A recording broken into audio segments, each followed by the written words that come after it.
Hello, everybody. This is episode 3, I guess, if we're doing episodes for this. This is episode 3 of the power ranking of the first 200 2-hour tracks challenge songs. Sorry, I just woke up. Right now, we have gone through the first 100, and we are going through song 101 through 150. Hey, buddy. How's it going, Sonny? So we are going to be listening to the next 50 songs of the 2-hour track challenge. Actually, I noticed some of my tags were wrong over here, so I'm going to fix that real quick. This is like music. Music performance, sure. So, yeah, we've listened to the first 100 songs. We're listening to the next 50 right now. There are some really, really good ones in here. I'm excited for the chiptune block that we had about a year and a half ago, as well as some of the other ones that come up later in the other one. Hey, Arcade, what's up? So I think we are going to get going. Oh, so right now we have these ranked by tier. The SS tier versus the S tier, this is the same thing. I just didn't want to do a lot of vertical scrolling.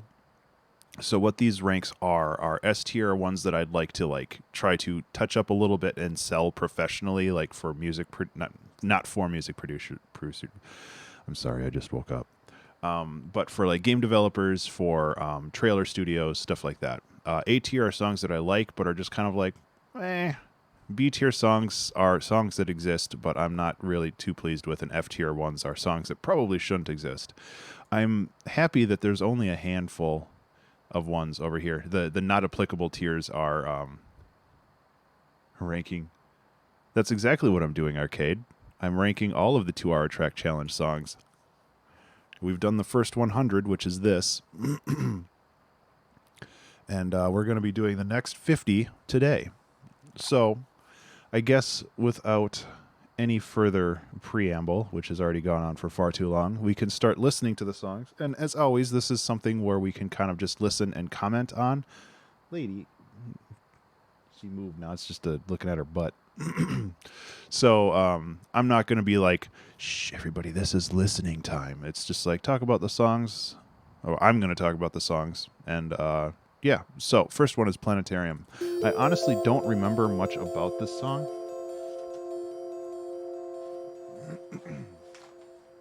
I do remember it has a clip in it. Oh, 2H AC, sorry. My branding kind of sucks. Hey, Poetic. Just one of these jaw drops. Yeah, so it has this. You gotta conserve your resources when you're in the frontier. You don't get to see this. Hey, I told you to lock that. Common, intuitive, observables on the Earth. So when we go into a frontier, Let me know if the audio's volume is okay. intuition no longer applies. This rule. So I was also in. The ocean or in the stratosphere or wherever you find your frontier under the stage of an electron microscope. Yeah, I like this one a lot, actually. Your normal, everyday life intuition no longer applies. And that's why frontiers are rich in discovery. It's hard for me to talk over somebody else, The normal, they aren't the usual. but I think he's done now. I really like this song because it's like this huge build.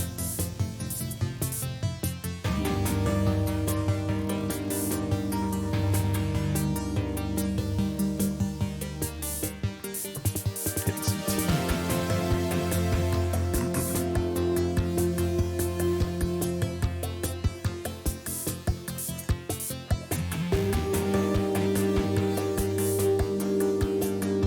What's out there? I should be putting the track. Okay.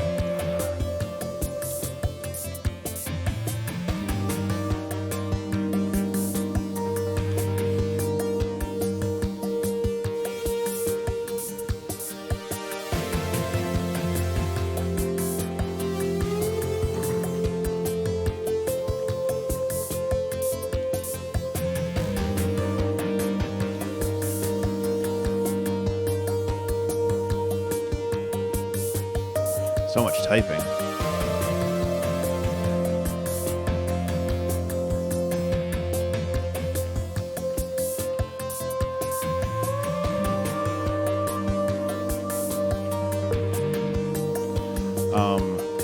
So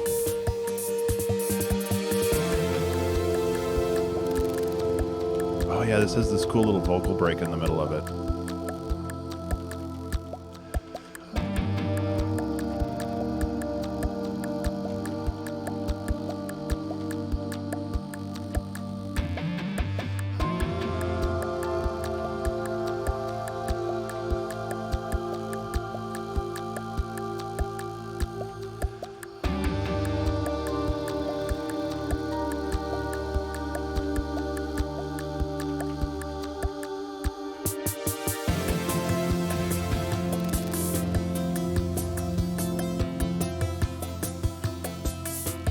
I feel that this song is like solid in the A tier.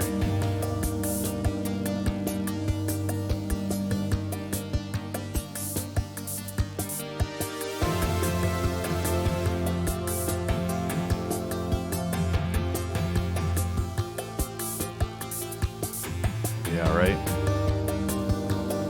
There's going to be a lot of good songs today.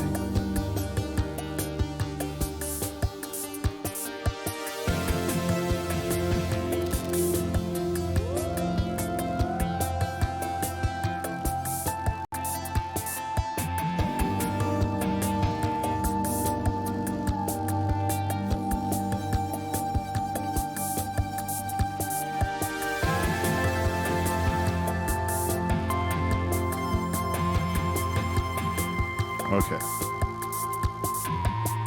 After all that typing is done, probably a couple typos in there. I know, Arcade. I'm gonna have a very hard time with some of the songs in here. Specifically, for Every Door That Closes, which is in here somewhere. I remember typing it out. Yeah.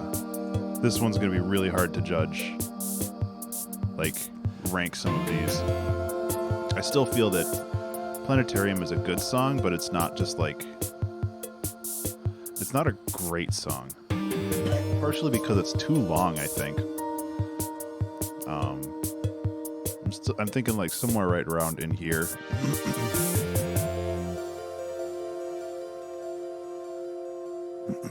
Yeah, I feel like it's solid right there.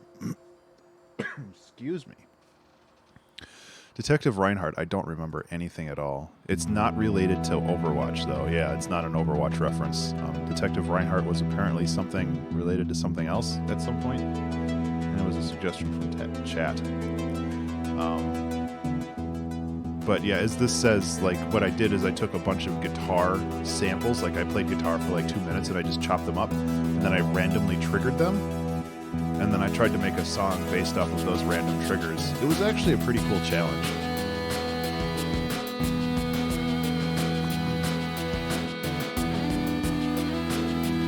So the bass end of the yeah, that is the random part.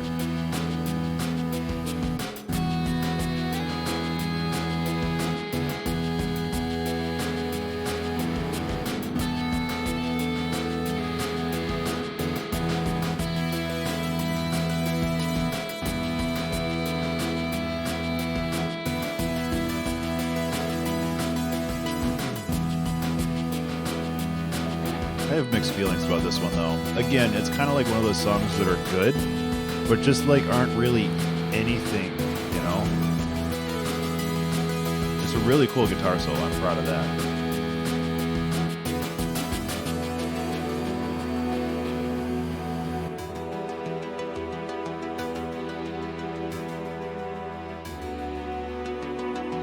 Oh, I do like this middle bit. I remember this now.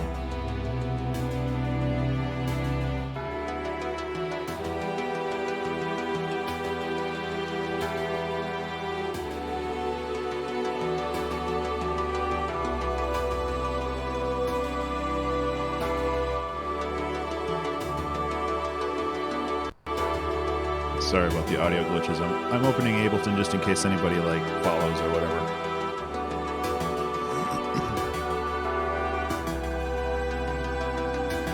Yeah, you can't go wrong with Tubular Bells.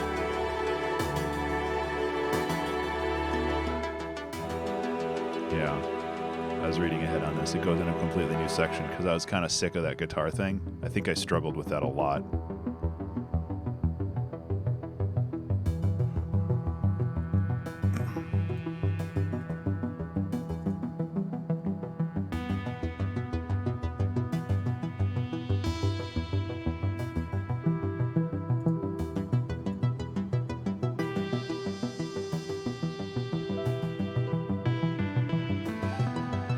Yeah, again, like, I dig this song. I just don't know where it fits over here. Probably in the mid-A tier. Yeah, like, I would kind of put it, like, right about here. I like the song. Just kind of like, meh. Wash your butt. Oh, sorry, I didn't enable that. I haven't fixed the heartbeat Hey thing. everybody, Soapy here. I Reminding need you to to wash wash your butt. Rivermore was a song where, and thank you for that, Poetic, I really appreciate it. I wanted to make something, the album versions of the songs, yes. The first, excuse me, the first stream, songs 1 through 50, were the actual like outputs from the 2-hour track challenge before I mixed and mastered the albums. So the quality's a little lower, but now I'm using the mastered versions that I sent to like Spotify. I apologize. So yeah, Rivermore was a song where I was trying, oh my god, that sub. I was trying to make a song based off of inconsistent loop lengths. Yeah, loops of varying lengths to make it interesting. So the bass was 5 measures long, the ARP was 4 measures long, and when they loop, they slowly drift apart from each other, which is why this song is 6.5 minutes long, because it allowed me to... I really apologize for the clearing my throat, but this allowed me to basically make a really long song really fast. This is also what I used for the 1,000-second challenge.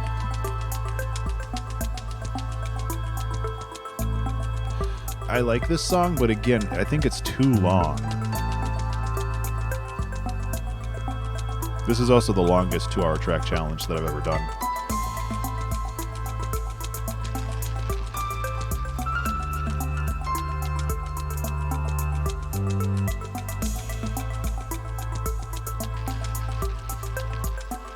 I also feel like that the bass, like this sub, is a little overwhelming. Like, it doesn't need to always be there. It can just like hit and fade away, and then hit again and fade away. It just kind of, it becomes kind of oppressive.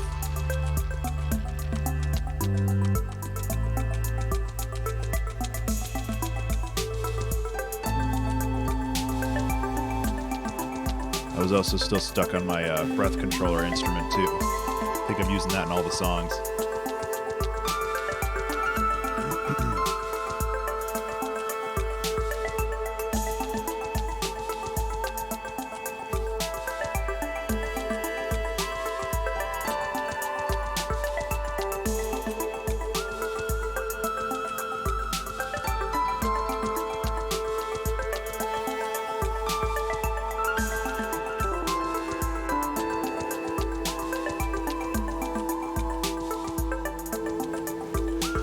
Yeah, Sonny.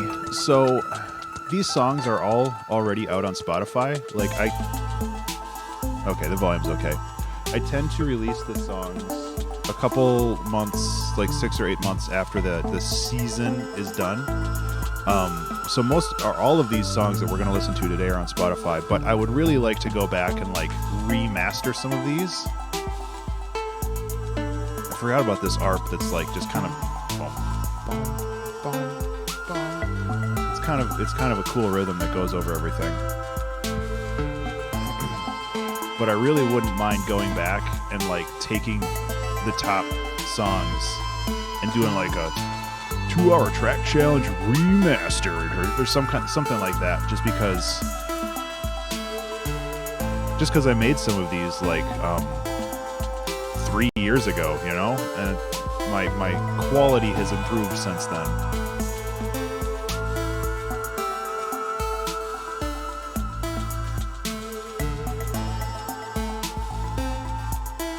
do like that ARP though.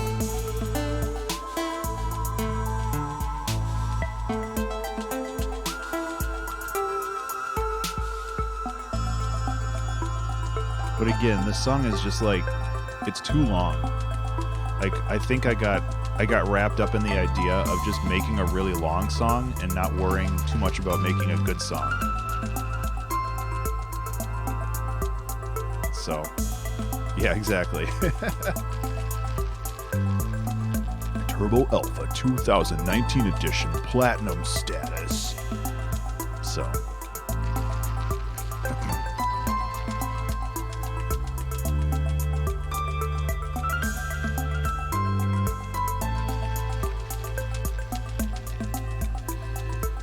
It would be pretty funny to release something like that, though. Because, I mean, I have a lot of songs in the S tier. Like, these are all songs that I would listen to for fun.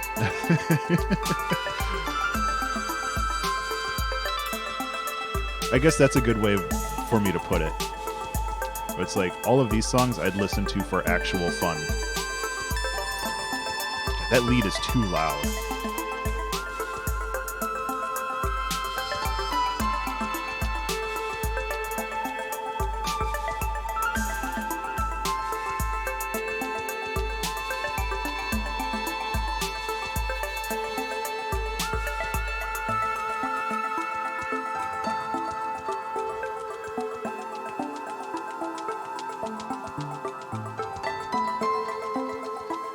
I really do like that ARP that kind of just floats above everything else on its own rules.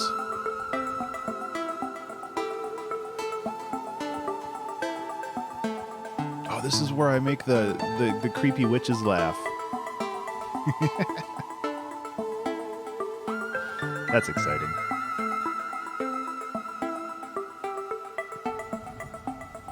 We're getting into some good songs though. Like, Down with the Sparseness is definitely one of my favorites.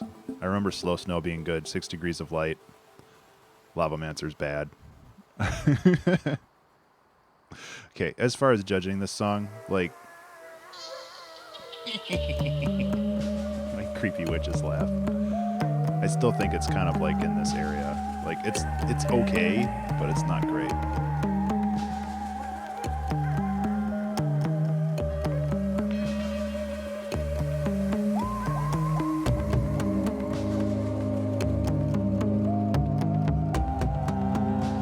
This one being kind of wild. Got my spooky theremin instrument going there. This wasn't the first time I used that. It's basically a sine wave with a vibrato on it.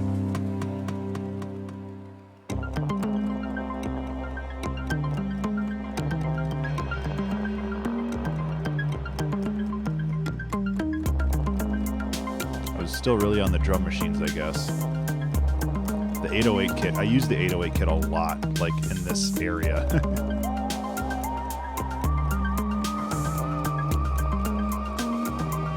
The song's not really selling me right now, though.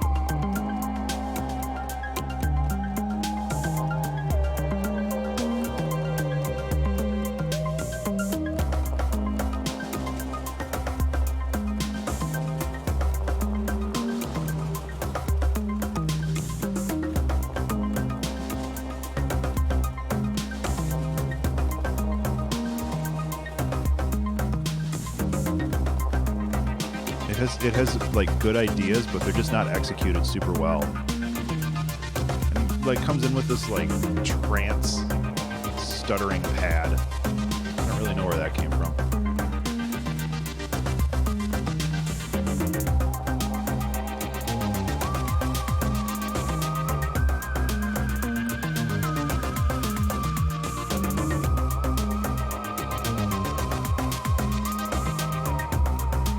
Cool rhythms, though.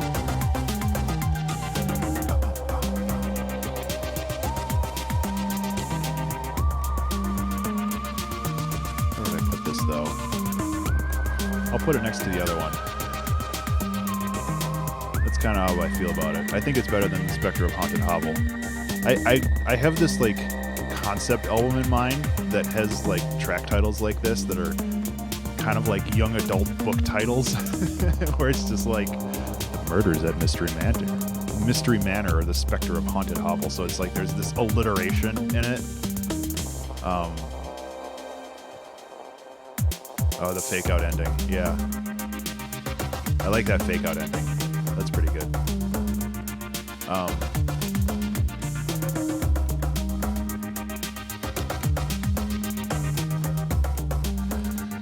I think I had like wrote something down on it. It's like The Adventures of Dr. Frankincense or something. And like all of the songs would have titles like this. Down with the Spartans. This song is my jam. I'm going to turn it up. I don't need to talk over this one.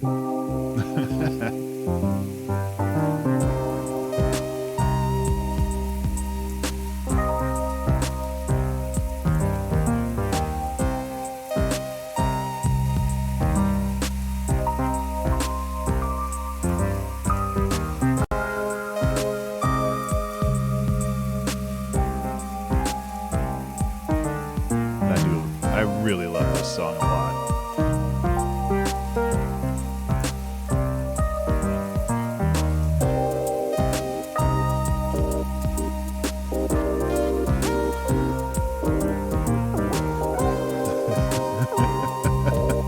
The backstabbing of Ben Burns. That would be like the last song in the album. And then it's like the song just ends abruptly with me going like, "Growl!"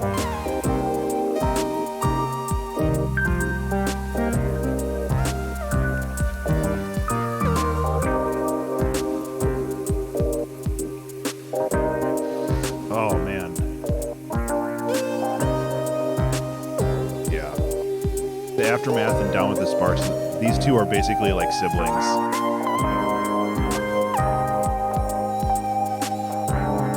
Like both of these songs are like my absolute jam.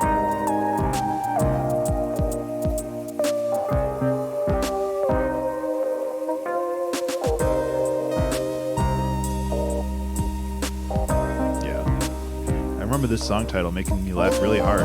I know it's making fun of the song named Down with the Sickness, but why, Ben?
How are you?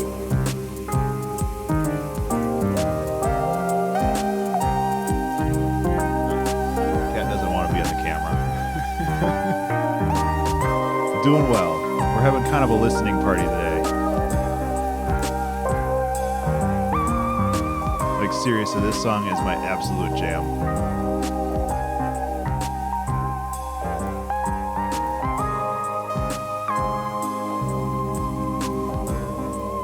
I wish I could make songs like this every day, you know?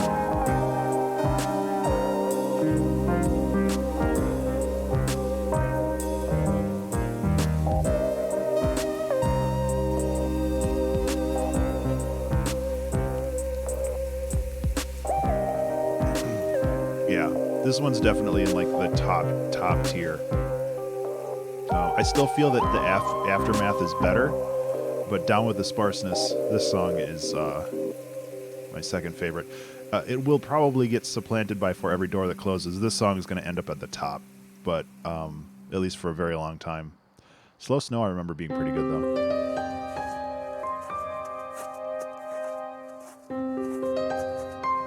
remember this one having some pretty cool drum work in it.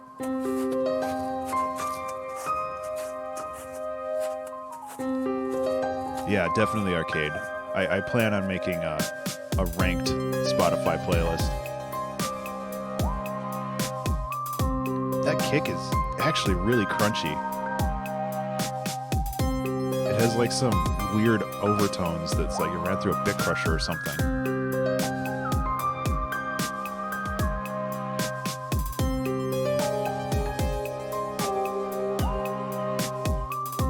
I still think this is S tier. It's not up here, but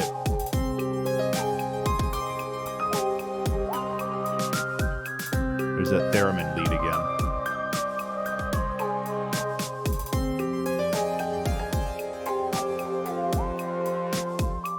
Ooh, I think it's better than Tsunami Zen.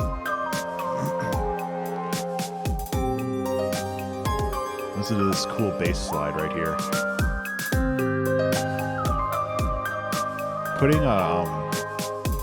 Putting a glide on a bass is playing with fire. But when you make it works real well. Oops. Hey, pizza. Oh yeah, there's this little breakdown in here with this brass. The brass should have been louder in the mix.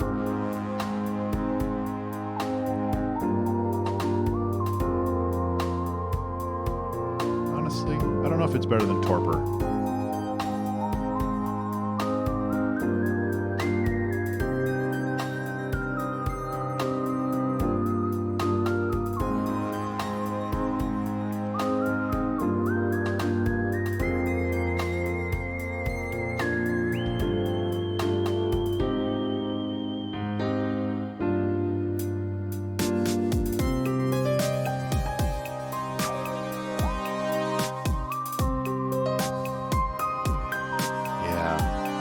That was pretty good.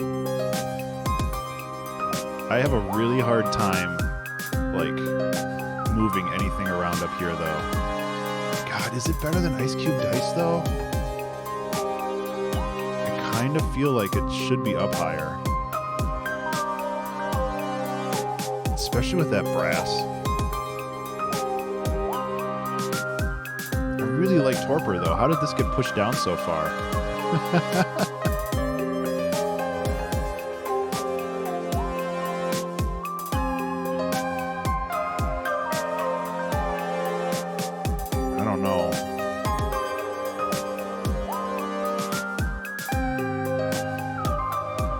Triple S tier pretty soon.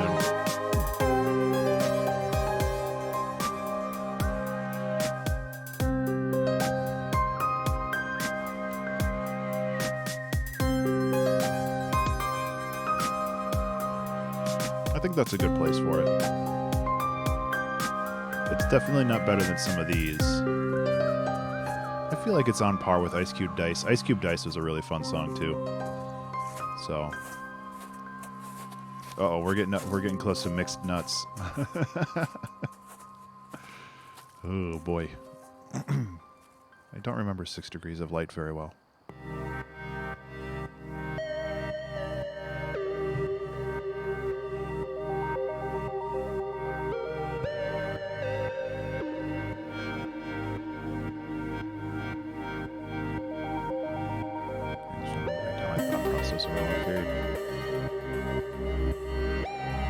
That pulsing bass is pretty cool, though.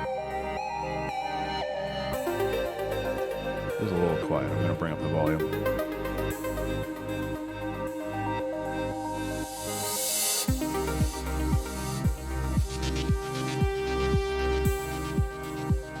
Okay. I can dig this so far.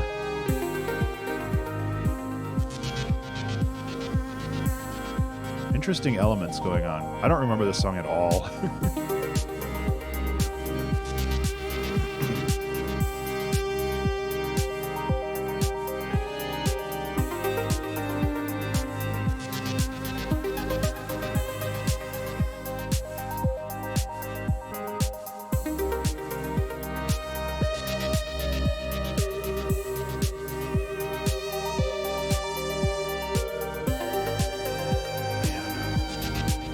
kind of feeling like mid or high A tier.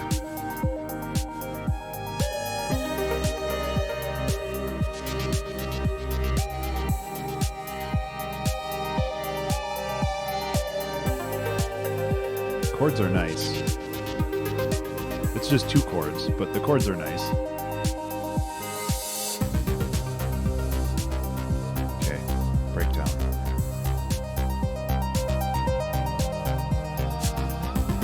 Oof. I know I say that I don't sing a lot, but when I do, I actually really like it. That bass, that bump, that could be shorter. It's taking up too much of the mix.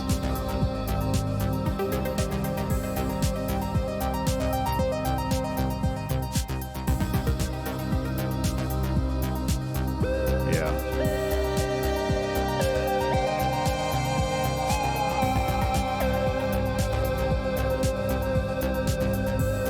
Oh, really? I'm kind of just blocking this all into A tier, but I see what you mean. Oh, yeah, you're right. I think it's better. It's better than this. It's better than this. It's better than this. I think I put Touching the Fuzzy of Love too high.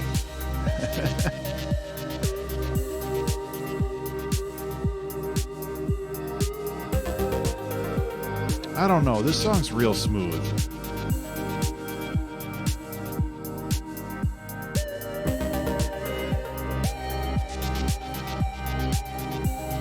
Once it gets going, it's real smooth.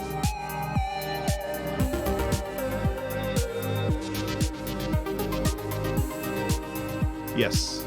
Yes, it is. It also has like a quote from Jim Carrey in it. That's what that one's about. It's like that one actually has a lot going on for it. You're right. That one's maybe it's just the name that puts me off.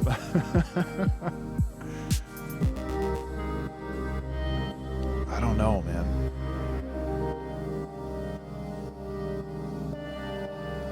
So some of these are more creative songs, but they're not as well produced. Like, it's hard to judge on all of the vectors that we can put a song, like that we can categorize a song.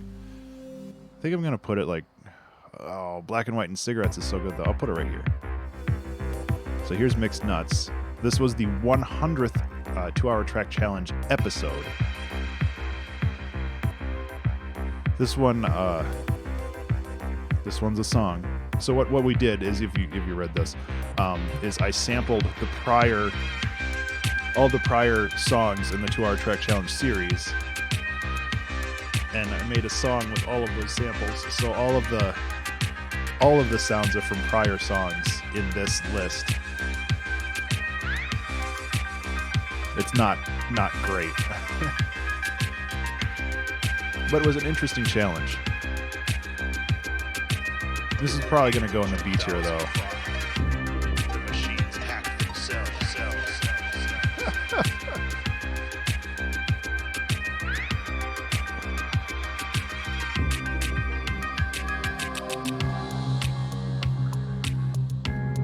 This one, I remember this stream being a lot of wild flailing around trying to make something work.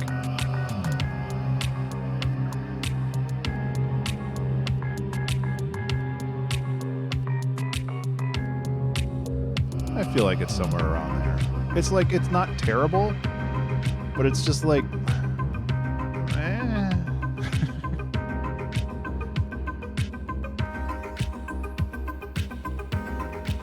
God, I can't believe I'm coming up on episode 200 soon, though.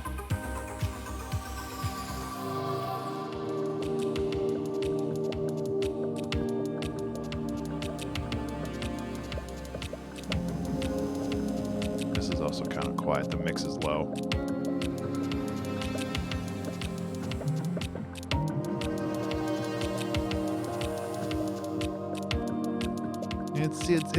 It's not like bad. It's just not anything. I've made the comparison before, but it's like creamy peanut butter. Like, it's just there's no texture. There's like nothing except for just like general flavor, and that's not good enough sometimes. It needs to be interesting. creamy peanut butter is not really a good example of anything, to be honest. Homestead. I think I was trying to make something like Harvest Moon or, yeah.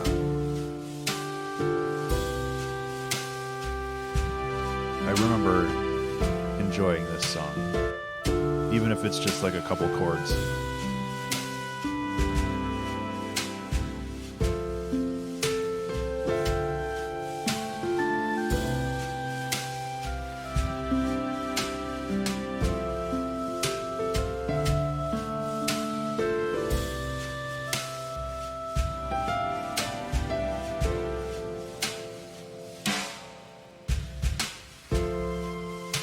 Nice and simple. This is probably mid A tier for me. I like this song.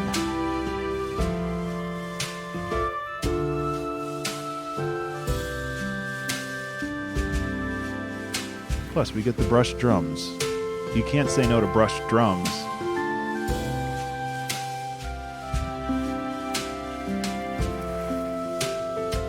The one sample I used for 5 years because I couldn't find any other good ones. That's a slinky. All right. That one.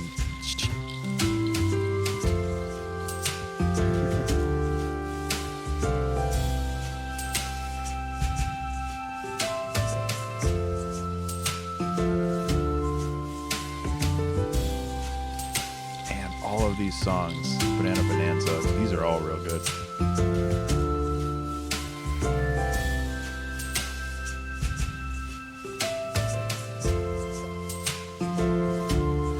Yeah, just kind of like right in here.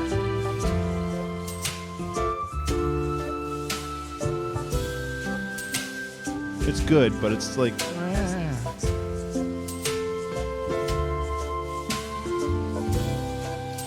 ranking stuff's hard, especially when there's so many options now. I have a feeling Lavamancer is going to be over here, though. I remember not liking that song.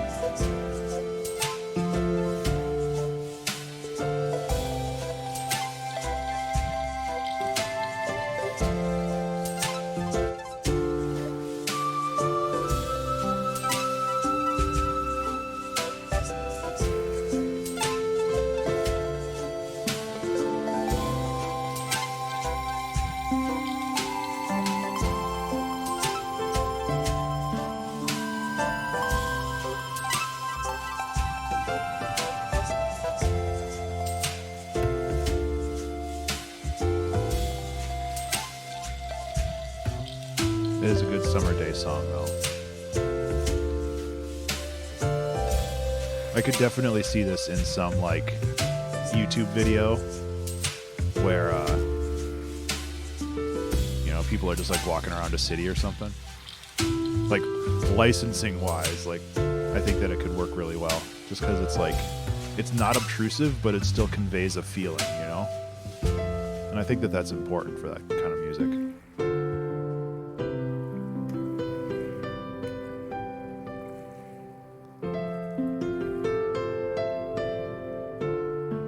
I think I was using the una corda for this, I'm pretty sure I was using the una corda for this one, the piano. It has that kind of like hollow mid-range.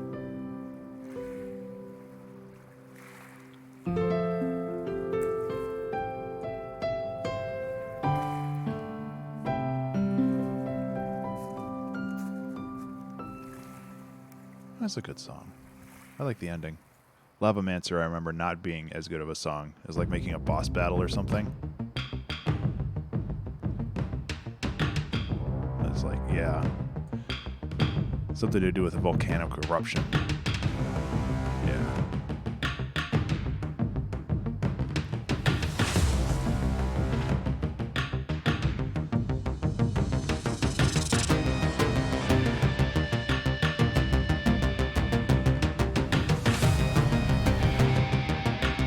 Could be a little bit pushed more to the front. It's not bad though.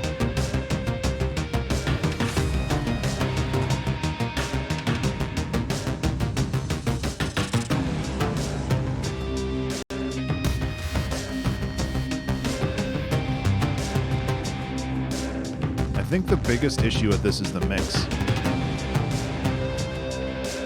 Like, it has a lot of really good ideas, but the mix is garbo.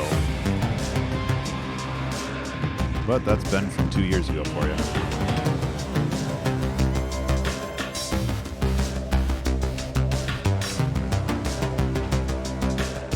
Yeah, there's too much of a focus on the mid-range. And it devours all of the high end.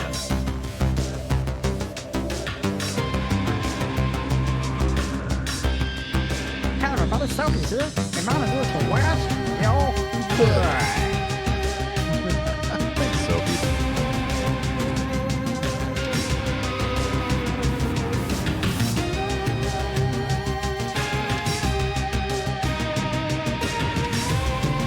Honestly, like high B tier. It's not bad.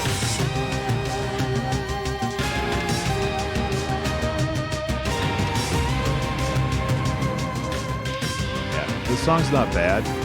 It's just like, I think that the poor mix really knocks it down a lot for me. I think if I went in here again and like remixed it, I think that it could be a pretty solid like active battle music song, but the mix is real bad in this one. Oh, Banana Bonanza. I don't know what my obsession with bananas is in the series, but I have like 3 or 4 songs with bananas in it. I remember jamming out to this song a lot.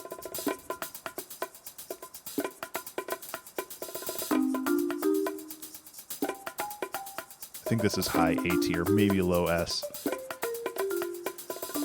Maybe even.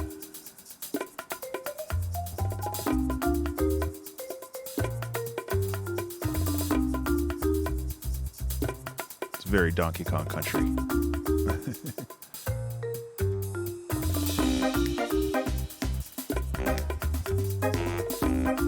And that saxophone.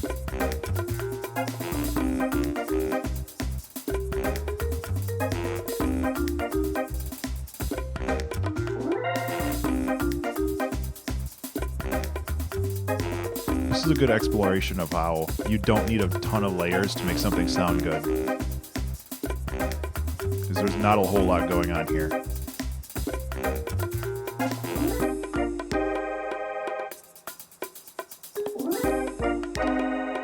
That chord.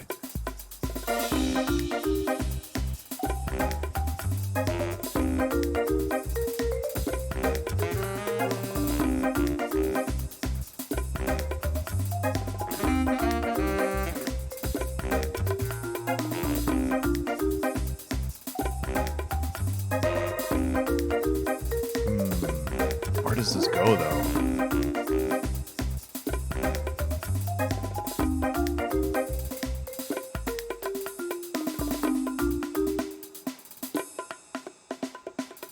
I wanted to make this drum solo longer, but I ran out of time.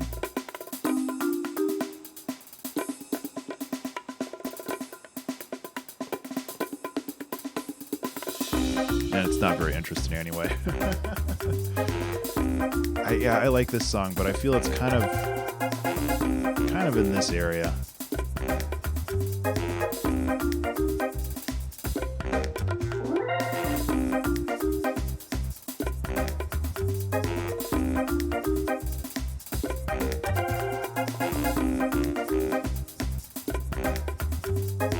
Lower than Fuzzy, really?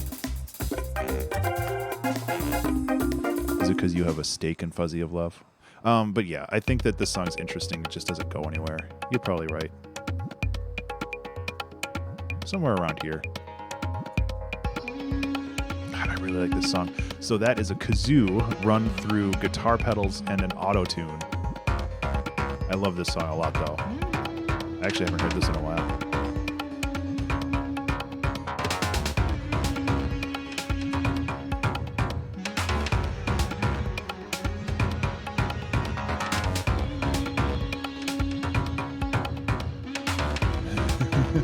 Techno Frog. Yeah, that's a good one too.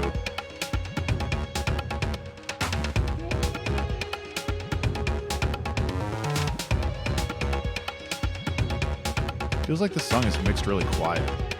Maybe it's just my speakers. God, I like this song so much. Yeah.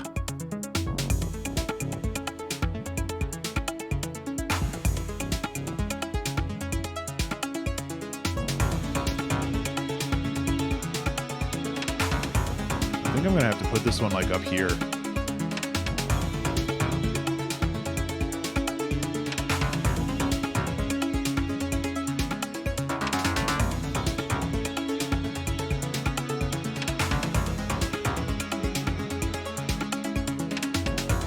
I think this one also holds a special place in my heart because of the music video.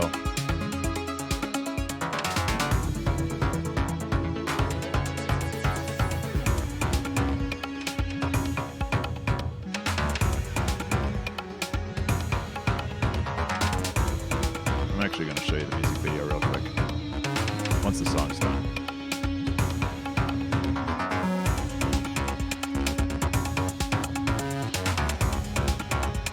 If I can find it. There it is.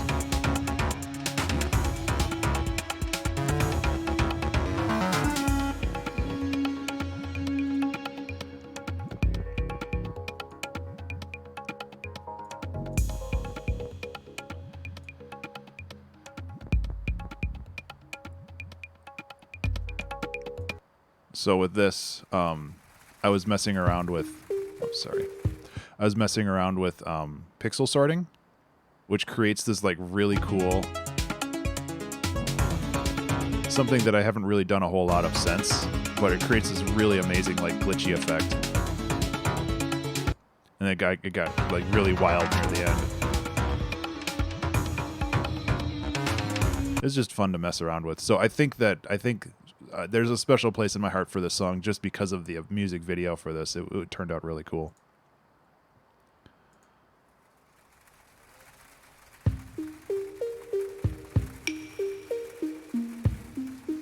I honestly don't remember this song at all, which means it's not on any of my playlists, which means I probably didn't like it as much. So far, I can understand why.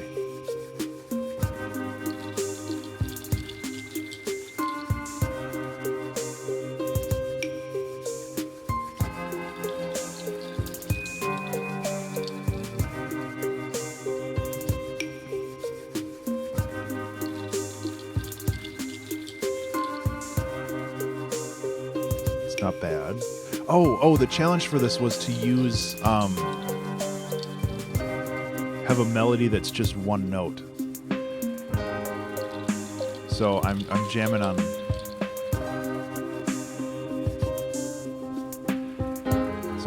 C. I'm allowing myself to go up and down octaves, but that's it.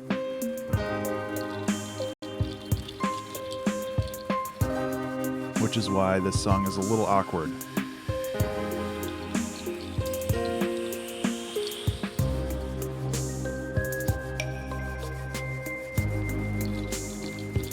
That bass is really nice though.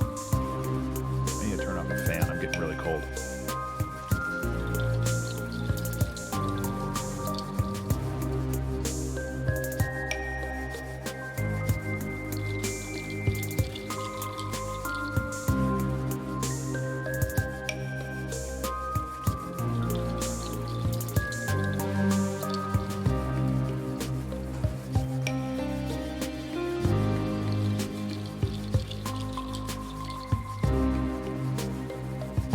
I guess abstinent means that I'm abstaining from using other notes. That's probably where I got the title from.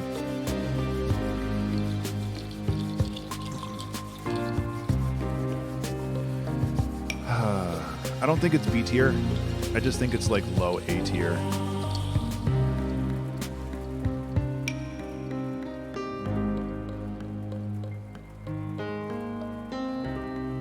Maybe it is B tier.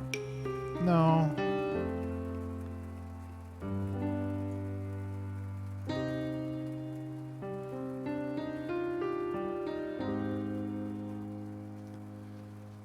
Is the stream still going okay? I had like a little connection blip. Okay, it looks like it's still going. There's cool chords at the end, though. Okay. Thank you, pizza. For every door that closes, this is most likely going to end up at the top. I love this song so much. I really like the story that came along with this song, too. I guess I have it written down here, but...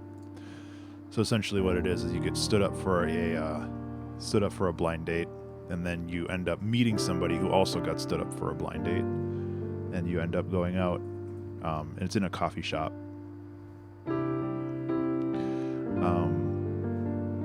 So which is why this song is like kind of sad and lonely, and then it gets hopeful and then sad and lonely, and then there's like this little break where you're talking to this other person that got stood up, and you like have an actual good conversation, like this part right here.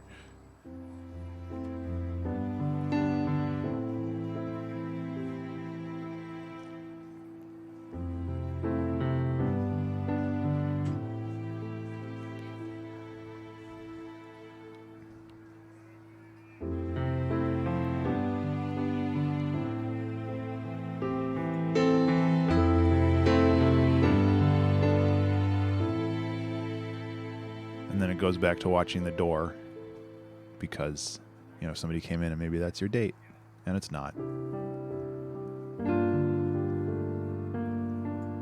I don't know if it's better than the Aftermath, though.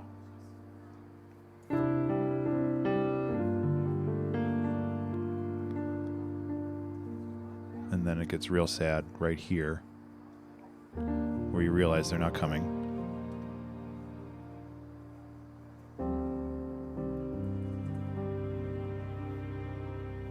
You start talking to the other person again.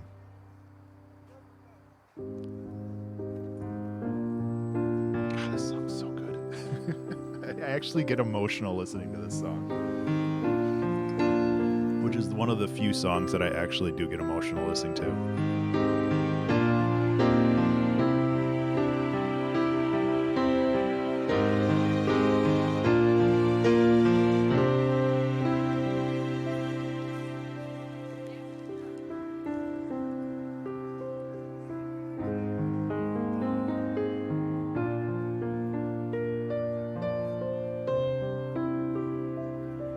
Yeah, I have to put it up on top.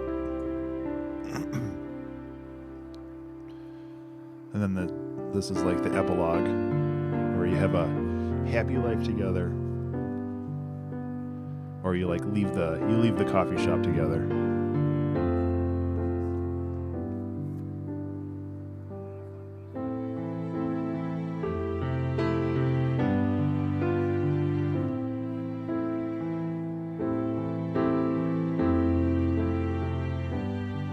Actually, no, that's like the end of the song. And then the last couple seconds are the epilogue, where you're like 20 years later or something, you and them are walking by the coffee shop again and have a little laugh at how you met.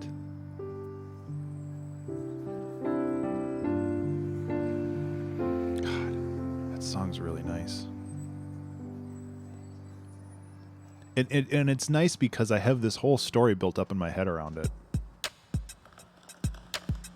Kaleidoscope for Robots. So this was the end of season 4, meaning that it is a user submitted audio. I think Pizza, your voice is in here a couple times.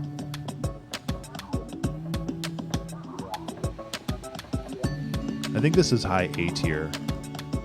Like, it's no Techno Frog, but it has some pretty interesting stuff going on in it. I think that was Carbonic saying Benwave and aesthetic.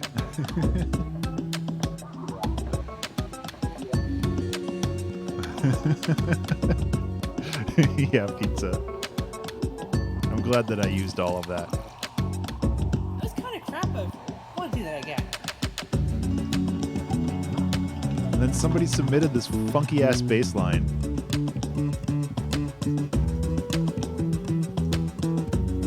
And I was able to correct your voice to make it a major chord instead of a minor chord, and it's like perfect. This song is actually pretty good.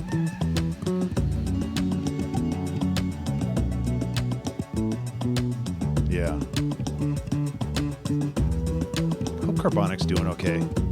Haven't seen him around lately.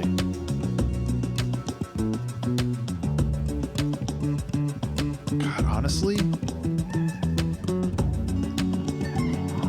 I think it's like mid A tier. It's like, it's definitely not S tier. But we've got a cat singing a melody. We've got a funky S bass line. We've got some really interesting chords going on. There's a lot of really interesting stuff going on here.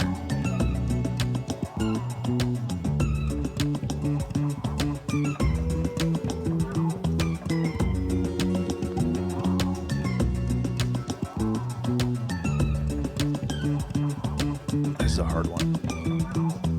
Yeah, I know it's better than Planetarium. I forgot about the raspberry at the end. All right, we're getting into the chiptunes now. The month of chiptune.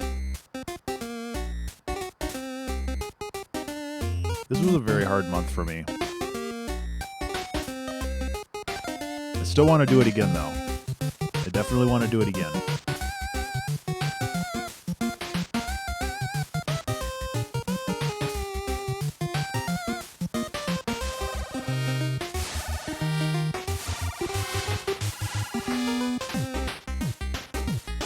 I like how the two chiptunes are already next to each other.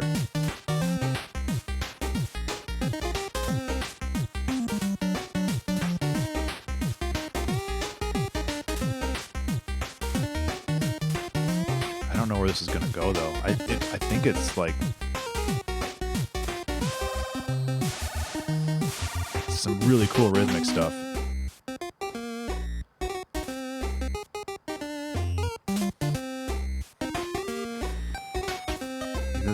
Yeah, all these chiptunes are pretty wonky. Where does it fit though?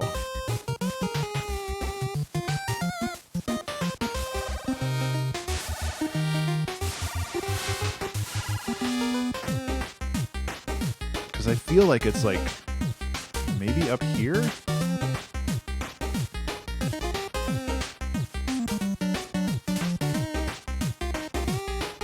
Above Real Dog? Yeah, that might be true.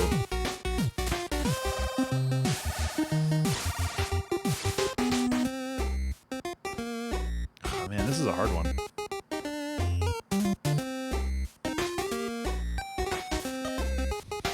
I do like Sticky Fingers though.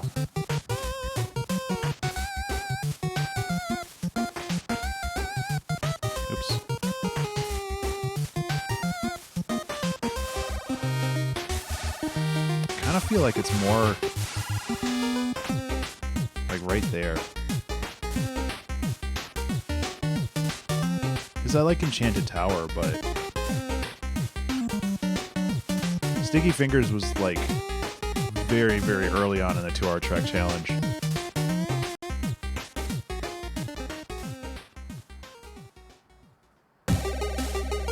This song, on the other hand,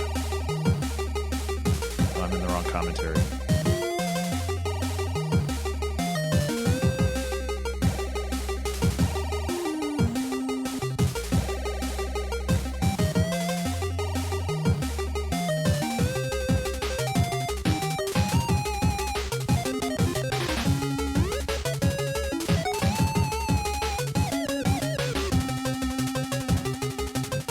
All my 2-hour track challenge Family Talk Tracker songs seem to be named after animals.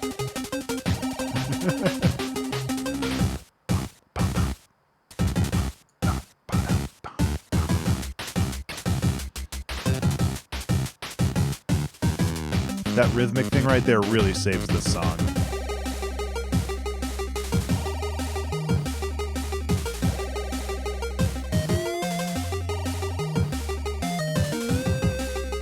I think it's a good song, but I don't think it's better than like Real Dog. Like, it's very interesting rhythmically in that B section.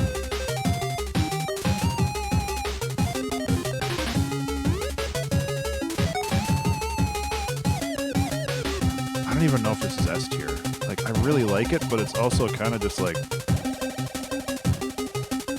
But then that rhythm comes in.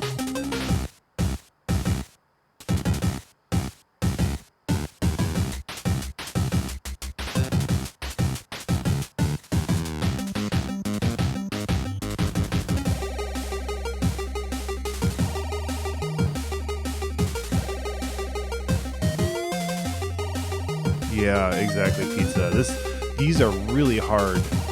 These are really hard to judge because they're so different from the other 2-hour track challenge songs. I don't think Fat Cat's going to be as high. I think this is going to be like mid A tier.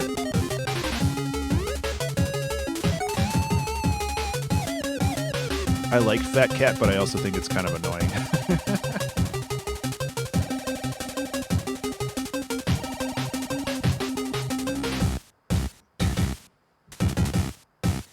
Should have only looped these twice instead of 3 times. Oh well.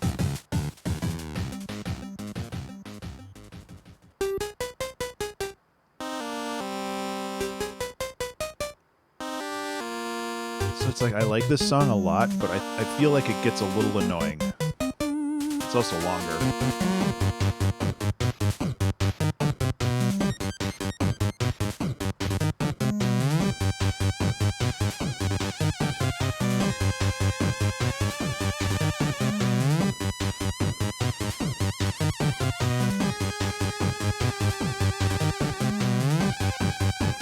Yeah.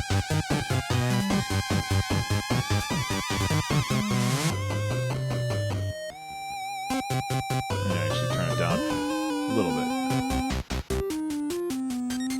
Try to do that this month? Yeah.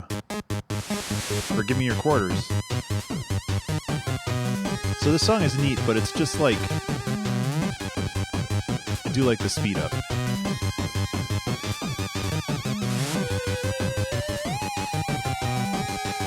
Yeah. Oh, yeah. Yeah, this one has VRC6 as well.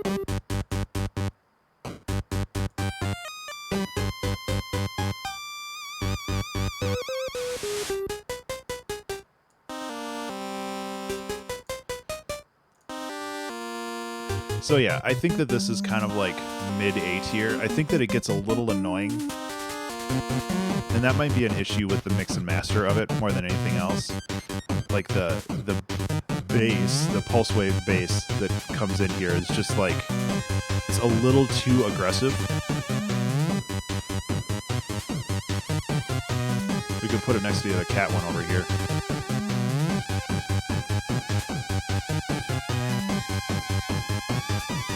I don't know. I don't even think it's better. Like, it might be over here.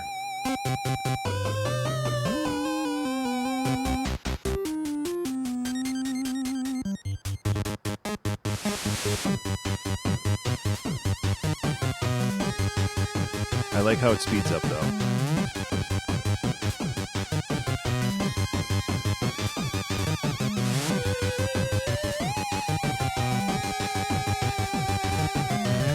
Yeah, this is the perfect way to describe it. I feel like Fat Cat is a great example of my threshold of, hey, chiptune is great, and boy, this sure is a bunch of noise. It gets a little too chaotic, yeah.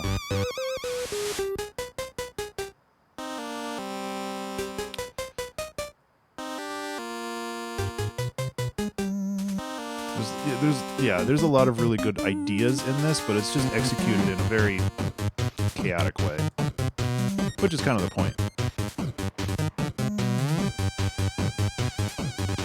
Just not my favorite.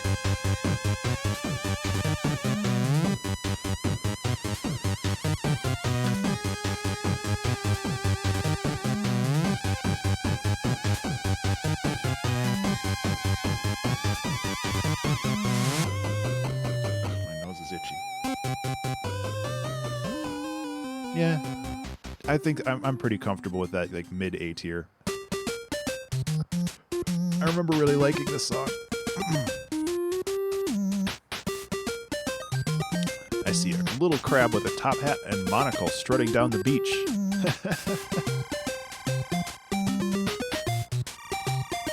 I think this one was just the core. Yeah.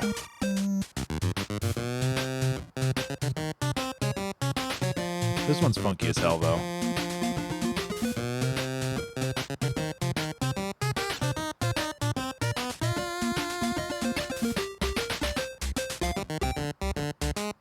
I don't know where we are in this song. Alright. Okay. This little blip at the end here I was really proud of. The little key change. It's one of those times where it's like, yes, music theory is useful. Near Pig Farm? I would almost put it a little higher. I know you're trying to protect Techno Frog.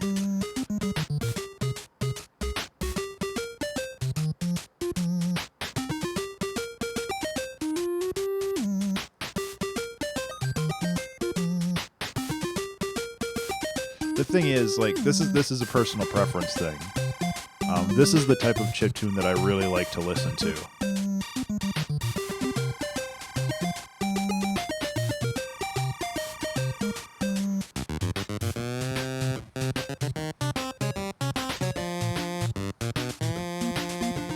Better than Catnap. I think it's like right under Techno Frog. I like Techno Frog a lot. Like it's a hard barrier to cross.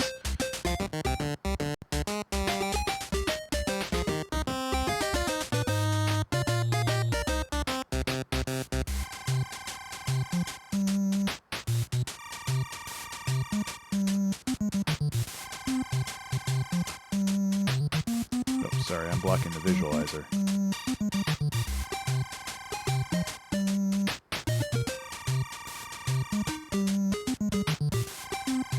Oh, I'll, once this song is done, I'll play Sticky Fingers for you real quick, just so you remember what it sounds like.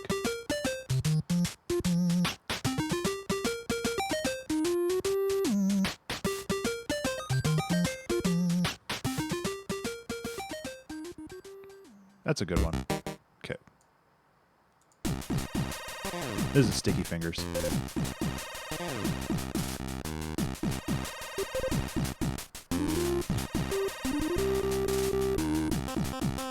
So it's kind of like a really chaotic boss fighty kind of runaway against the clock kind of thing.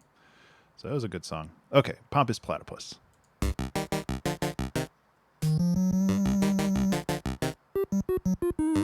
You can never go wrong with the triangle leads.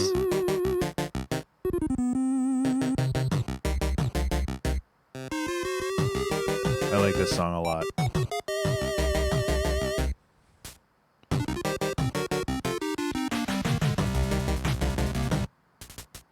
Honestly, this one's pretty high on my list. This rhythmically is really cool.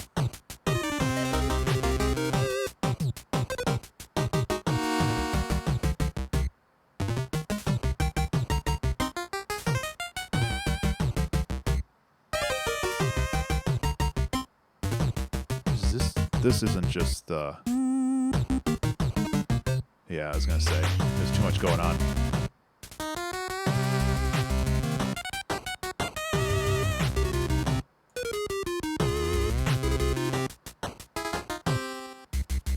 And that's where it loops. Okay.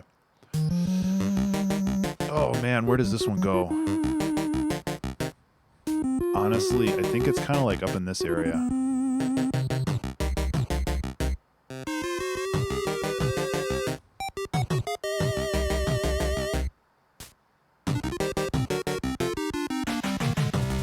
This is really hard.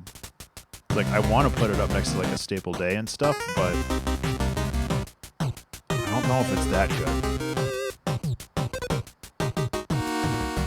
It's kind of like right here.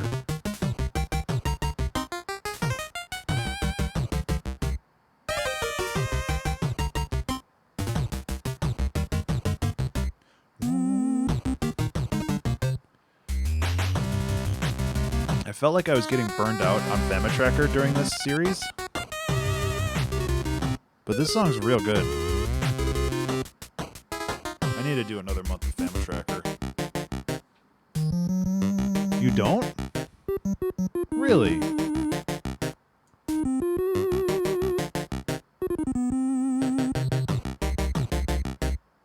Huh.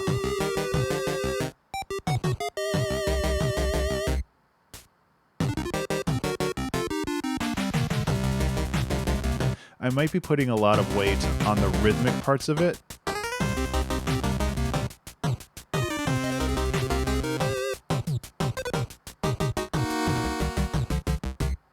I don't know, something about this song really gels with me.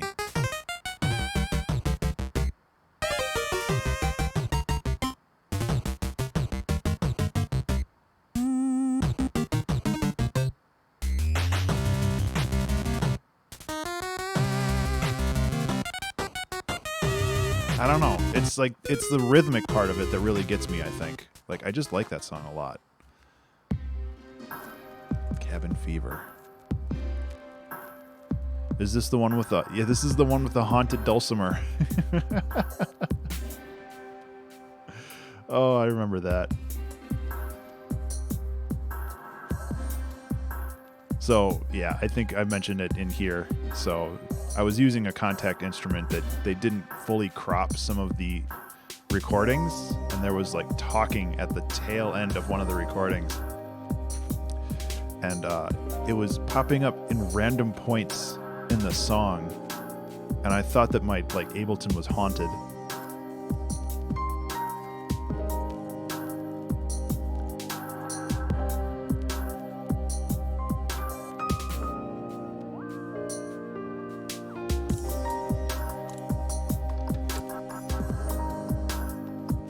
I have mixed feelings about this one.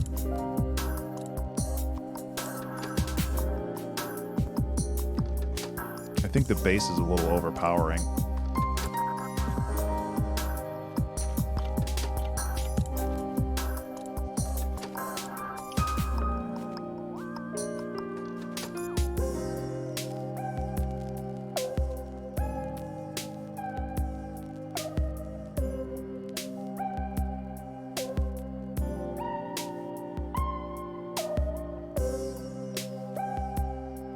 This is a really mesmerizing visualizer. I should find something that doesn't like space me out so much.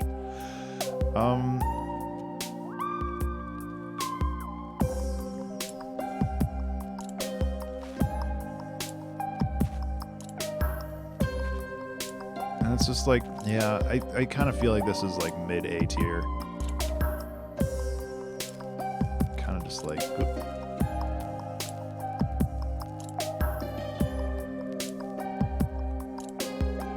And this is that sample that kept popping up. Whoop. It's real subtle, but I had to put it in.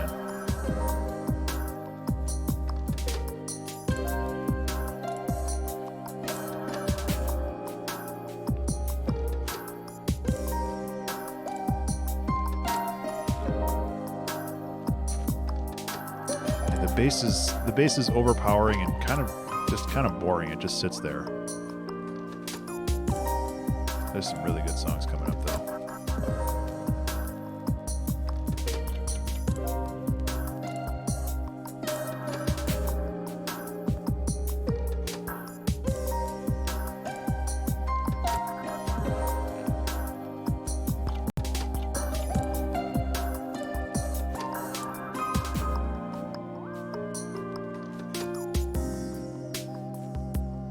The beatbox drums, the tss and stuff like that, like those were a little loud too. I don't know. It's a good song. It's just like, meh.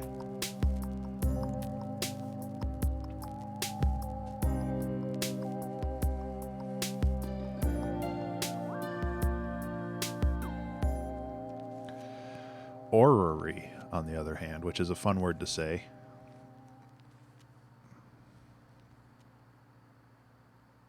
This song's my jam.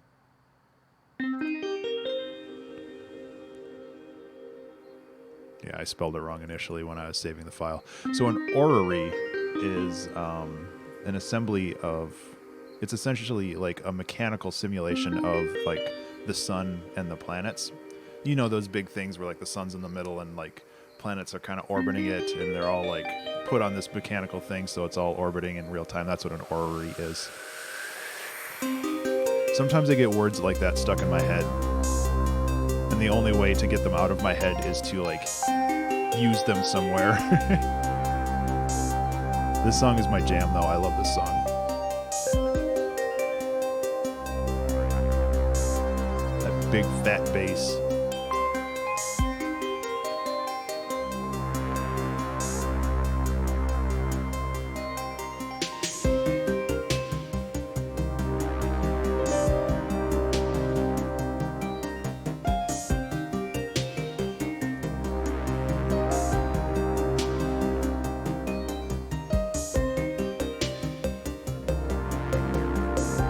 I need to use brass more often. Like every song that I use brass on, I seem to really enjoy.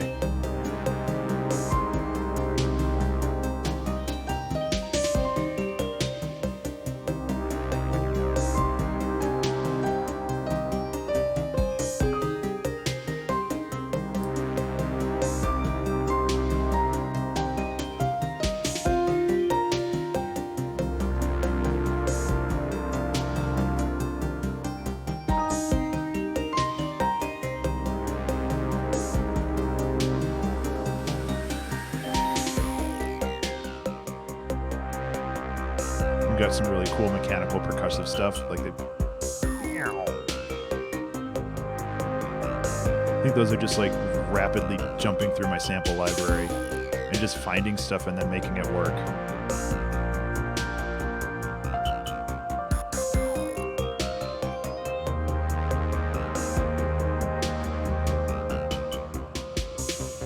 Melodica.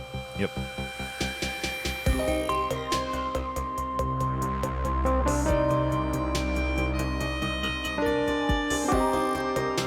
A little bit of a pulse to it too.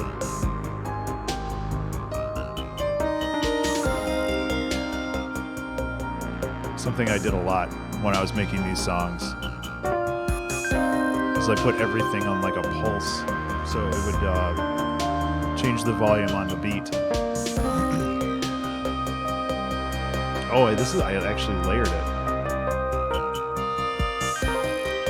Maybe I was just playing with multiple notes. I don't do that very often.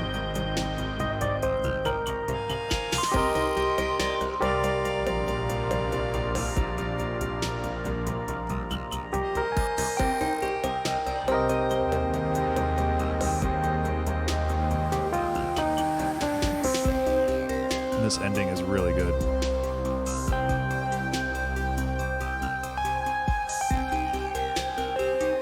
I feel like this song has a narrative, but I don't exactly know what it is.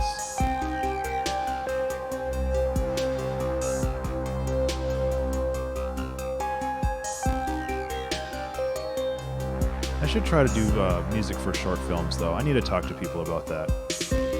Because a song like this would be perfect for a short film.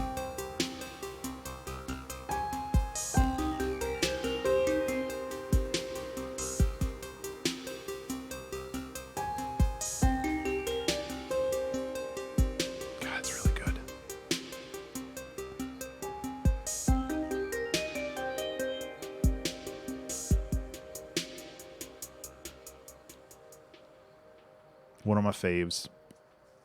Oh, On My Mind. The first 3-hour track challenge, because I totally got writer's block. This song's okay. I'm actually still really cold. I might go get like a hoodie or something.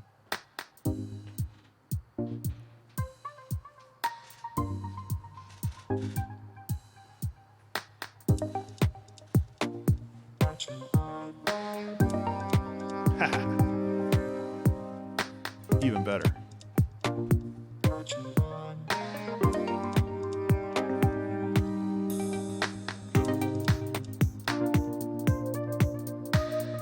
This song's okay.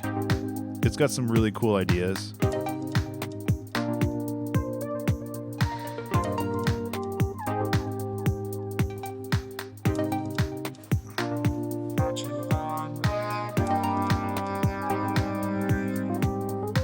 It's just kind of bland.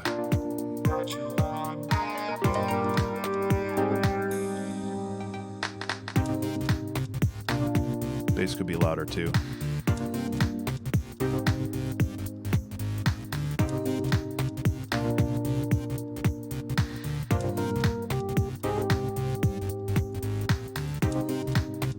I think for this style of song, I should have pushed the compression more, just like with the mastering stage. Because right now it feels really empty in the mids.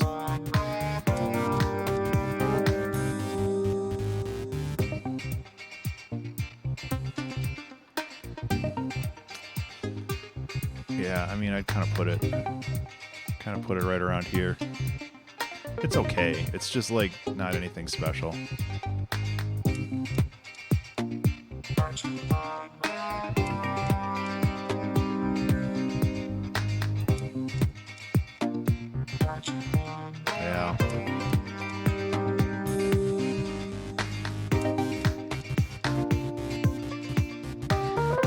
do remember liking the solo at the end.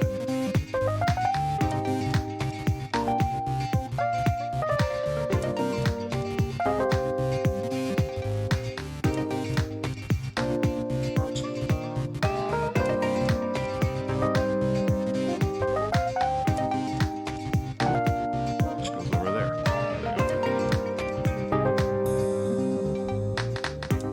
It's like overall decent. Just kind of meh. And that's the problem with getting writer's block. It just kind of is like, I want this song done now. I had that problem on Wednesday. If I have time and energy, I am going to be working on quadrilateral rainbow after this. Saguaro Graveyard. This is the first 2-hour album challenge that I did. I really, really like this song. This bass is really good.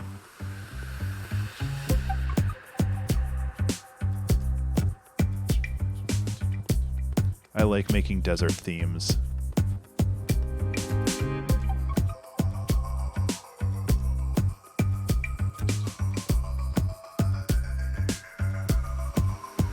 Honestly, it's probably going to be up here. Right next to the other desert theme. I know M would disagree with this, but I think it's better than Wellspring Oasis.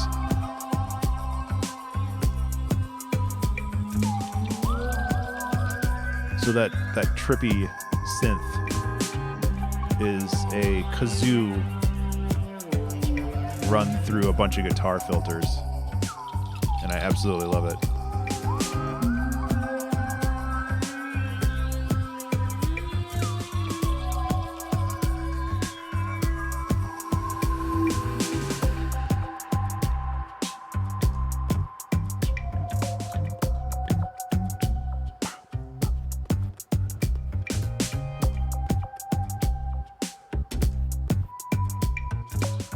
Don't have much to say about this one.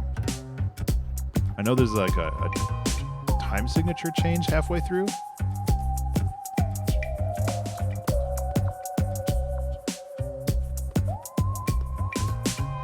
One thing I'm learning is that like leaving space in songs is something I need to do more often.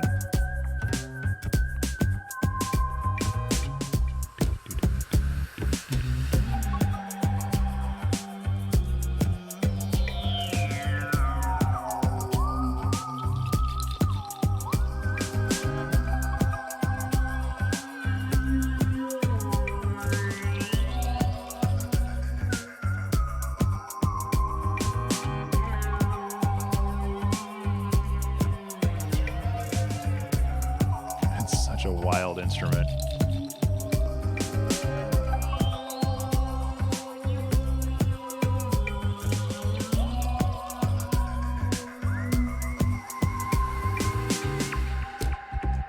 Yeah, this is the time signature change. We lost like a eighth note in there. I think it went from 4/4 to 7/8.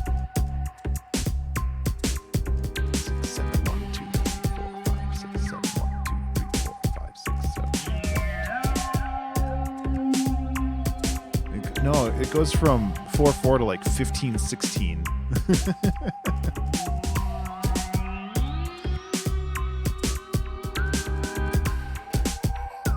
Or 15/8, not 15/16. 6, 7, 8, 9, 10, 1, 2, 3, 4, 5, 1, 2, 3, 4, 5, 6, 7, 8, 9, 10, 1, 2, 3, 4, 5, 1, 2. Yeah.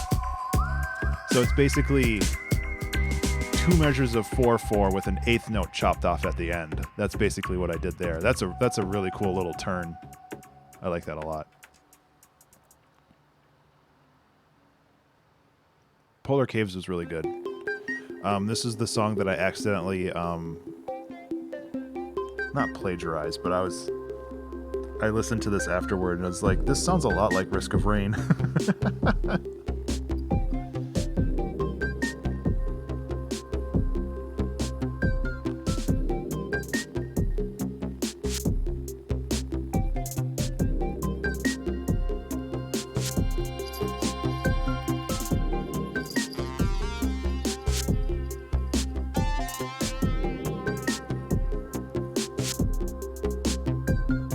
cool ideas in here.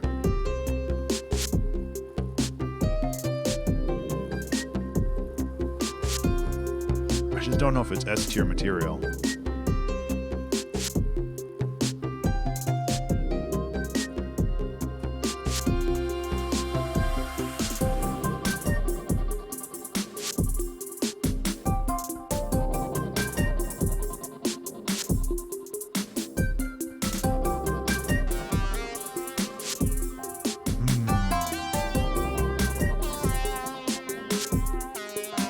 Somewhere around there, low S tier. It has a lot of really good ideas.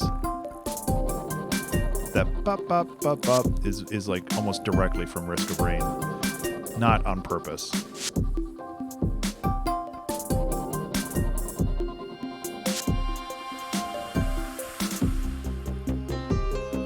Some singing.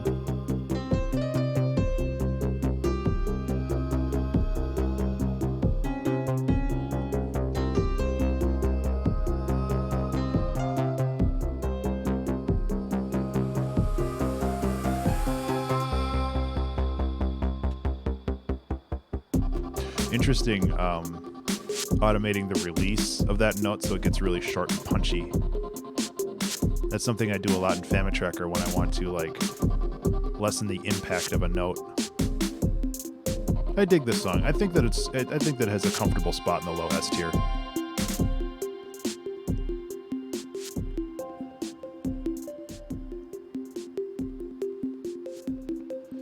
Apoapsis was another one that I really, really like. So Apoapsis is a song that's,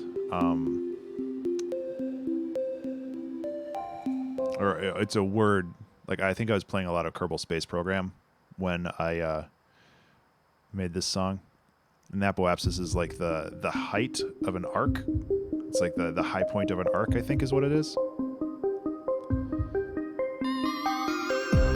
This one's really cool because there's polyrhythms. Some of the instruments are in 5.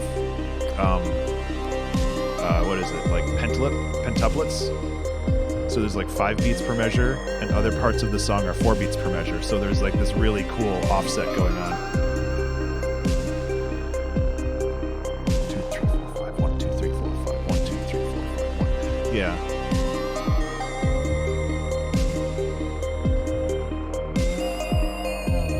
Which is why the kicks feel like they're off sometimes, but they're really not. This is seriously one of my favorite songs.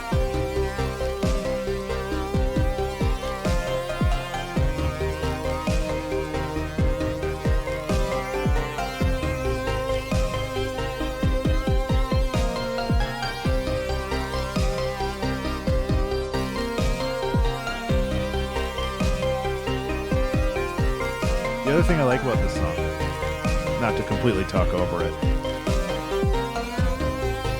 is I like that it's only like 6 instruments. It's like there's not a whole lot of needless layering going on. It's just like everything does its job, and it does its job so well you don't need anything else.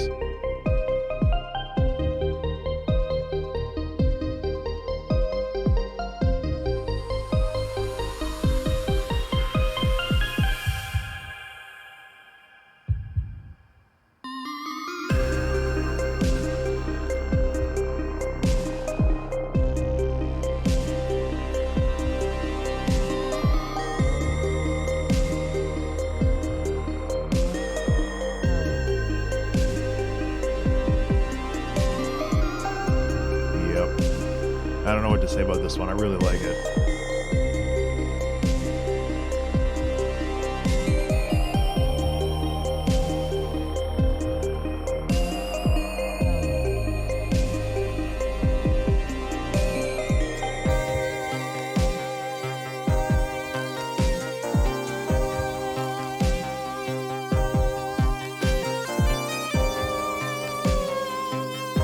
I use the word really a lot.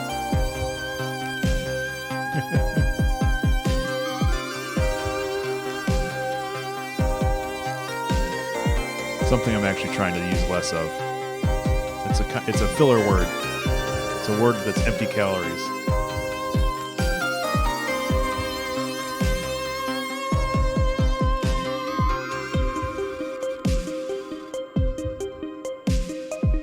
This song is my jam.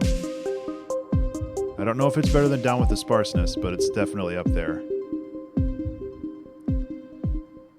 I think Chai Latte is going to be up there too. I really, really like the doom jazz.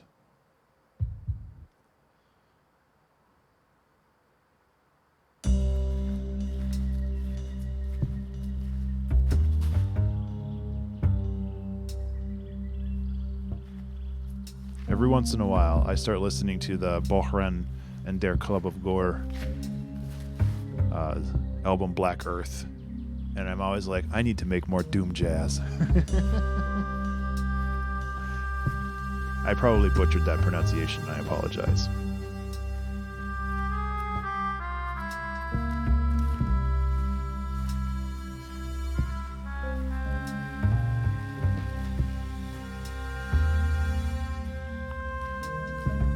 Might go down a couple pegs, but I still think Chai Latte's up there and one of the best songs that I've made.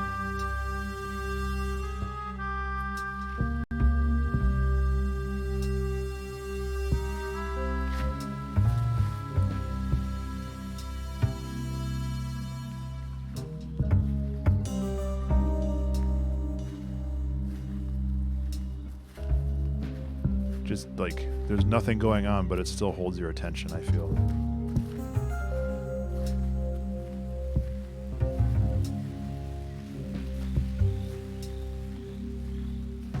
So there was a story. Hey, Sagan.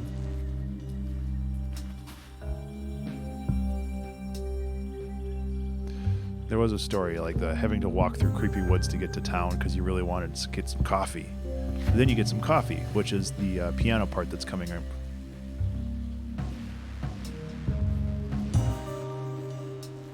It's just kind of like the fog clears up, and you can.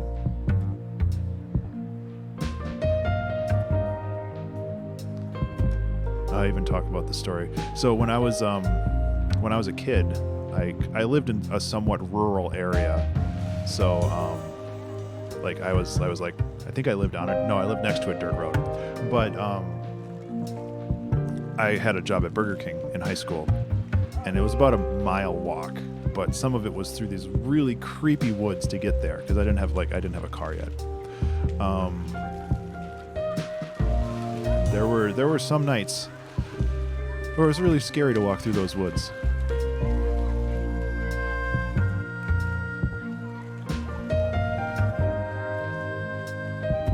Not because there was like bears or anything out, but I was just a kid, you know, and I got a little freaked out.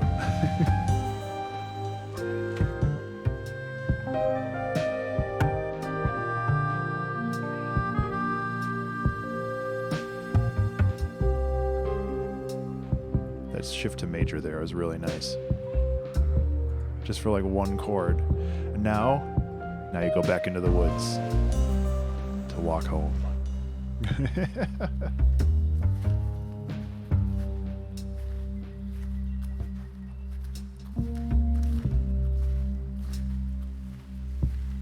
Yeah, I do think that this song is like up there.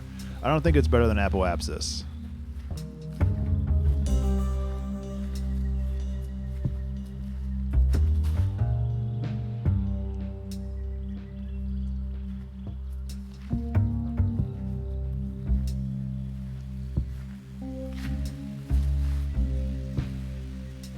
Not much else to say on this one.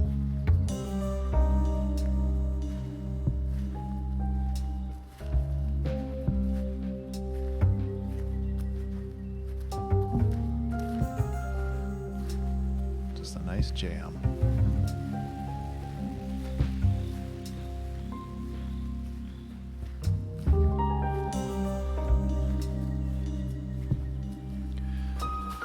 I do need to make more doom jazz. We actually did recently with Elephant Foot. That was like 2 weeks ago. I guess we'll be listening to that next weekend again.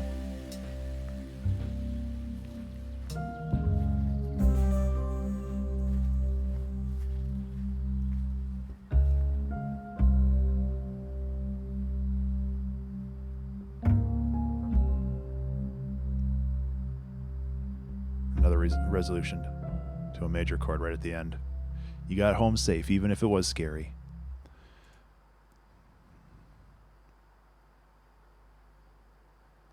Oh, Aesthetic Particulate Pizza. I think you named this song.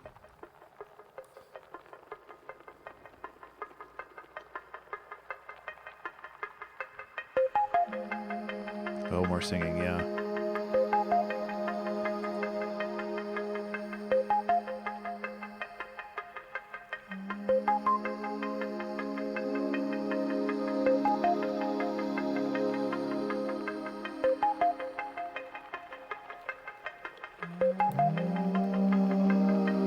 Yeah, I remember this one.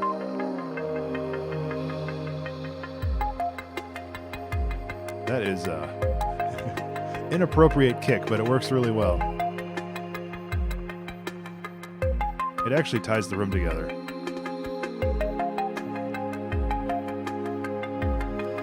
I think we get another Benwave in here too. This was back when Benwave was a huge meme.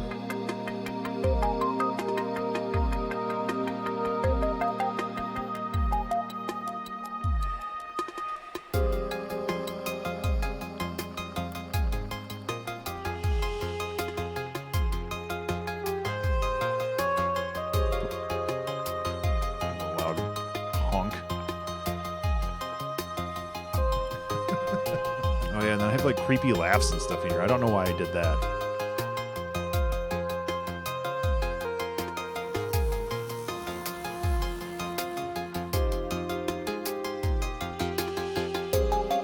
I don't know where I'm gonna put this song though. Probably mid A tier. Because I like this song. I just don't know.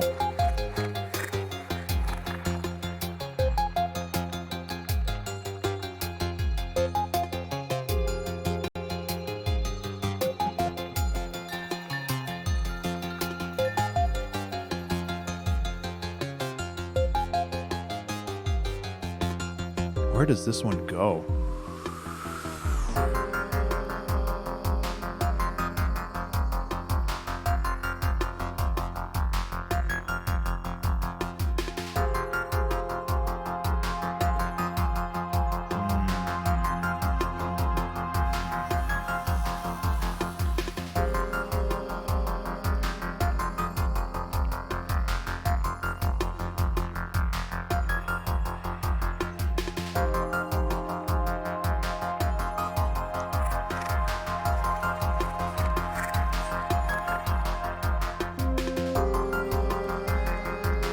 Like high A tier. I think that works pretty well.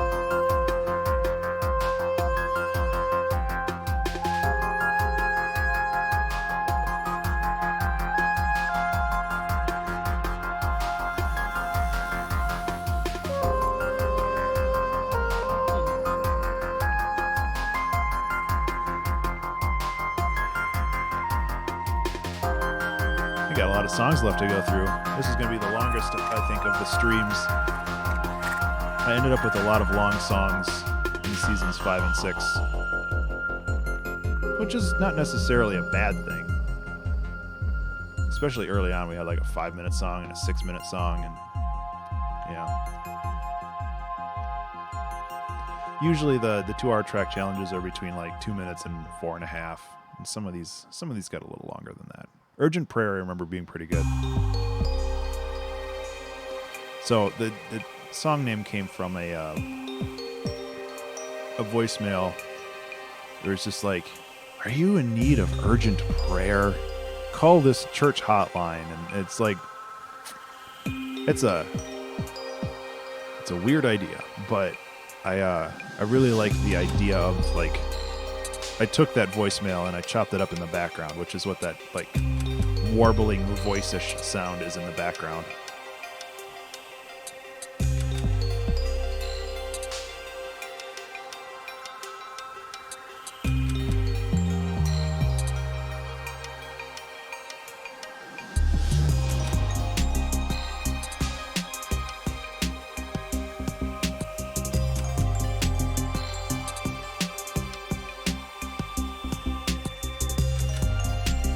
I do like this one a lot though.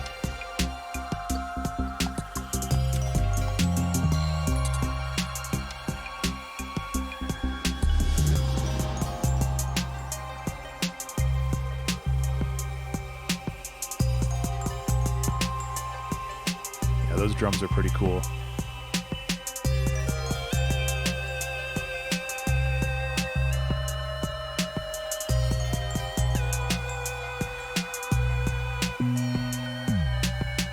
Yeah, I dig this song.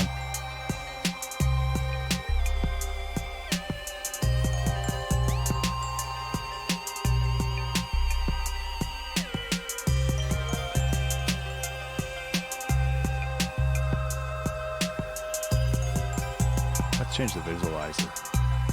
What else can we get here?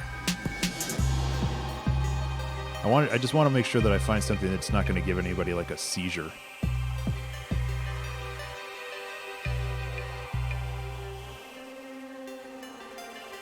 This just seems like a static image. Let's see what happens when there's actually music going.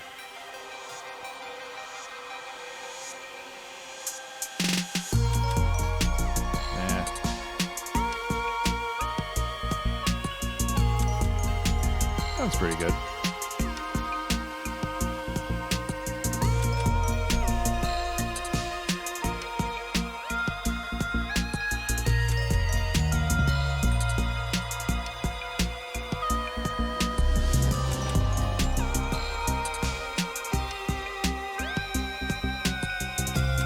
I don't really have much to say about this song.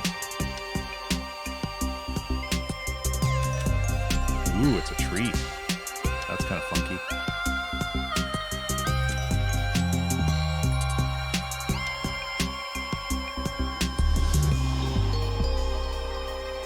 Yeah, I like this song. I just like it's interesting. It has some cool rhythmic elements. It doesn't get like up its own butt about like the melodies and stuff. It just kind of it exists and it's neat.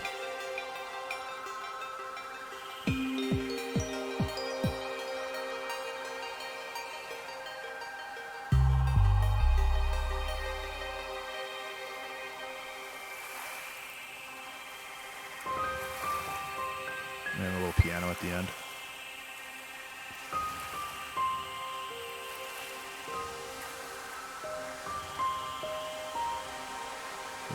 This reminds me of like acrylic paint, this visualizer down here, with like a Voronoi filter over it. Poster child. This is where got Benwave.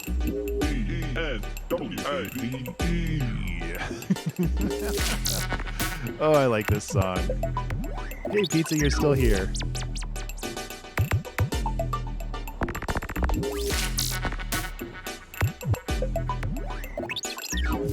So this is another song that was user-submitted samples. I can't say that this is better than Techno Frog, but it's really close. Because we got like the burps in the background and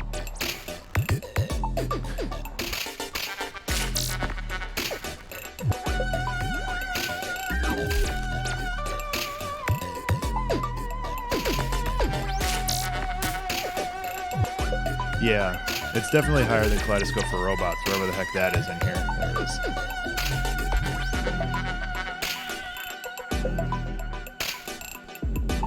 is. So there's this little sound, that's a squirrel. Oh, you're not sure you'd put this higher? I don't know. I really like the Benwave thing, though. Yeah, you're right. I'd put it adjacent, to be honest. Like, I don't know if it's better than On My Mind. Hey, Poetic. At least right here for now.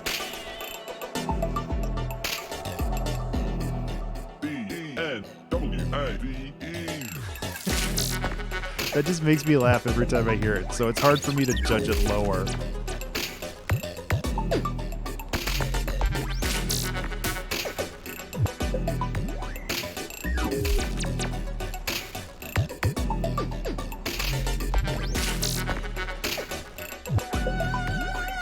I don't remember either, Pizza.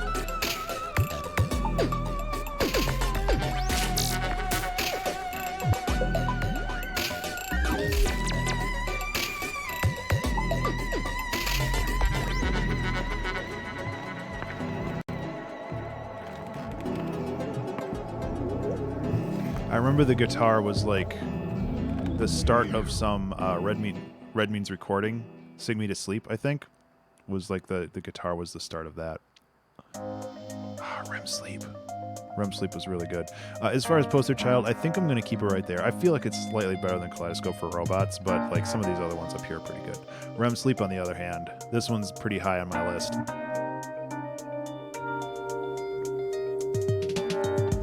Like, I had this dream a while ago. yeah, the talking kind of brings it down Driving for me a around little town, bit. doing a lot of usual stuff, but there was a cow looking like it was using tall wooden legs that appeared from time to time to say, like, yeah, I know you can do it. You have my trust. I really like this When I song was little, though. I had a tree outside my bedroom window, and the moonlight spread its shadow across my ceiling. And sometimes when I woke up in my groggy state, it looked like spider webs.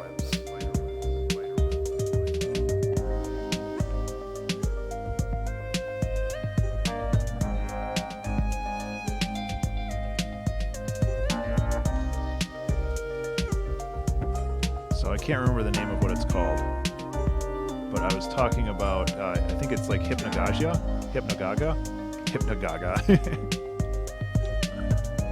Hypnagogic. There we go. So basically what's happening is, so kind of when you're falling asleep or when you're waking up, there's like this transition state in your head where you're like dreaming but still somewhat conscious, and certain people, if not all people, can sometimes hallucinate during this like transition. And I used to have it really bad, where, like I said in the song, like sometimes like the shadows across my ceiling turn into like these spider webs or like some kind of crazy like nightmare stuff. Doesn't really happen to me much anymore. Honestly, this song's a little But that lower. doesn't mean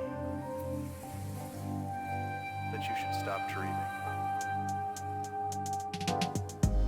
The feeling I get from this is waking up in the middle of the night Yeah. from a nightmare that you thought was real but really isn't. These dreams are weird. I still feel it's pretty high, Pick up your phone but and no one is there. And for a while I was really scared of them. Like, Oh, it's yeah. definitely something that doesn't happen every day. But once I knew what was going on and why it was happening, it made a lot more sense and I became okay with it. I think the big problem with this is that lead. The lead kind of is a little too in your face.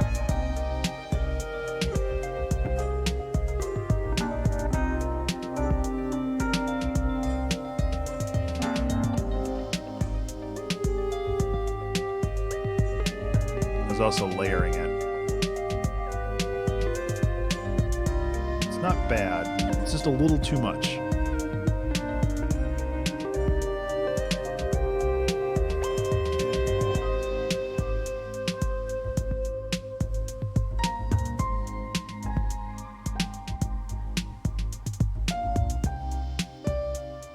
It's a nice piano at the end, though. It's a really good start to season, what was this, season 6? Yeah. Scam Likely. good old Scam Likely. He always seems to call when I'm streaming. This is another one that I rank pretty high. Season 6 in general, like almost all of these songs are going to be ranked pretty high. Except for some of them.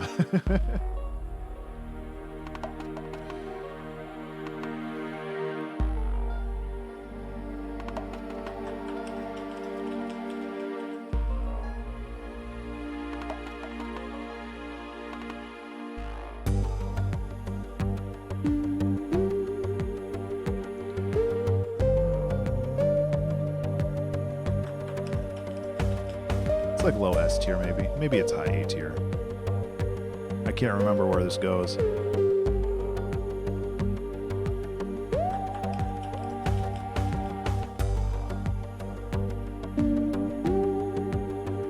Good layering.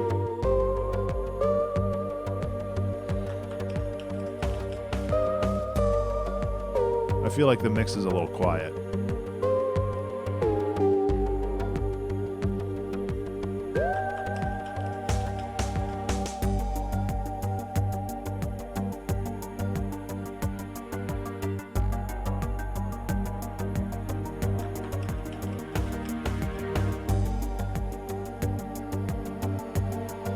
Singing's in there too.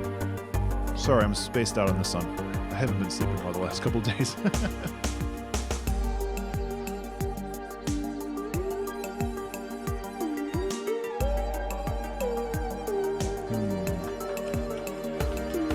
of thinking like high A tier for this one.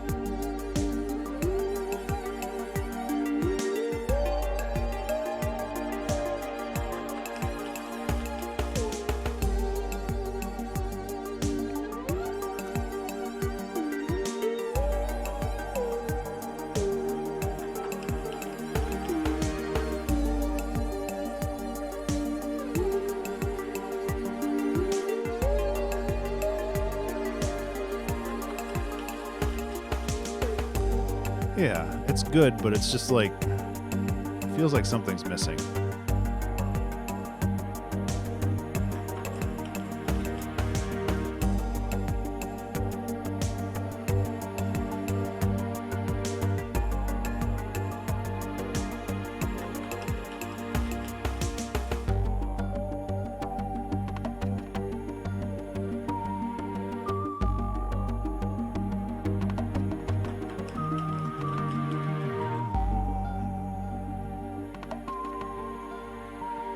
Thank you, Stay Hydrated Bot. I've actually been drinking pretty well.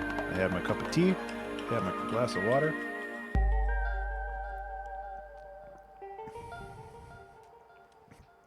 Yeah, I mean, this song's okay. Uh-oh, push-up competition, sudden death. It's probably going to go right next to Space Rocky versus Alien Mutants. Welcome to the push-up competition. Sudden death. Are you ready? 3, 2, 1, go.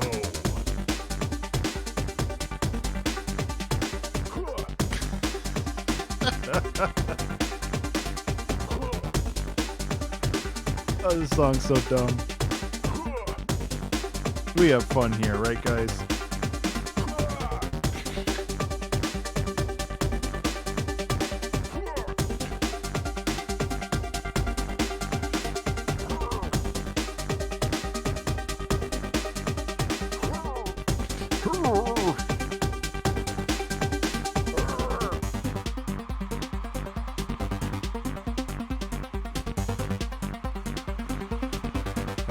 I think this fits pretty well with Space Rocky.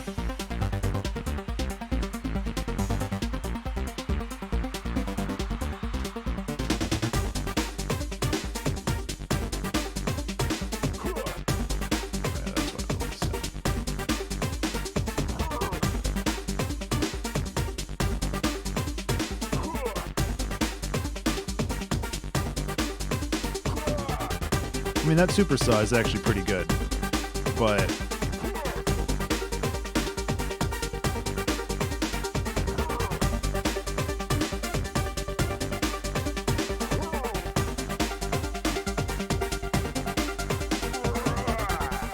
it's just, yep, that's a song. We have a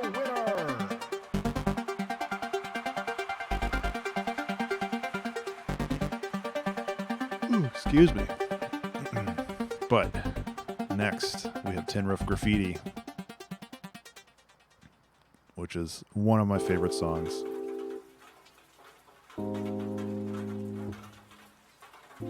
Just Where up here is my favorite.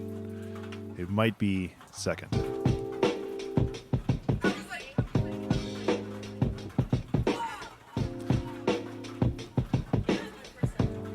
So yeah, my wife got the voice samples, at least from this part, sitting with some friends inside a tin roof hut while it was raining.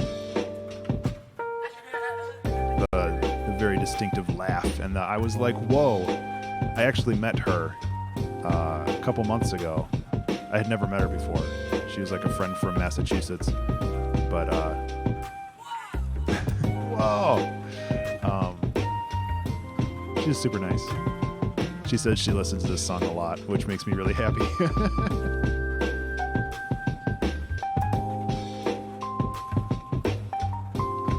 The song is just like a solid jam.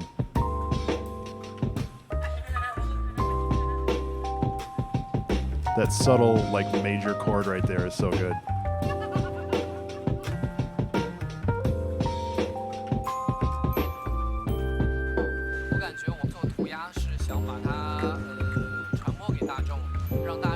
And then, yeah, this clip is about graffiti. I can't remember what language it's in now. Somebody suggested it to me.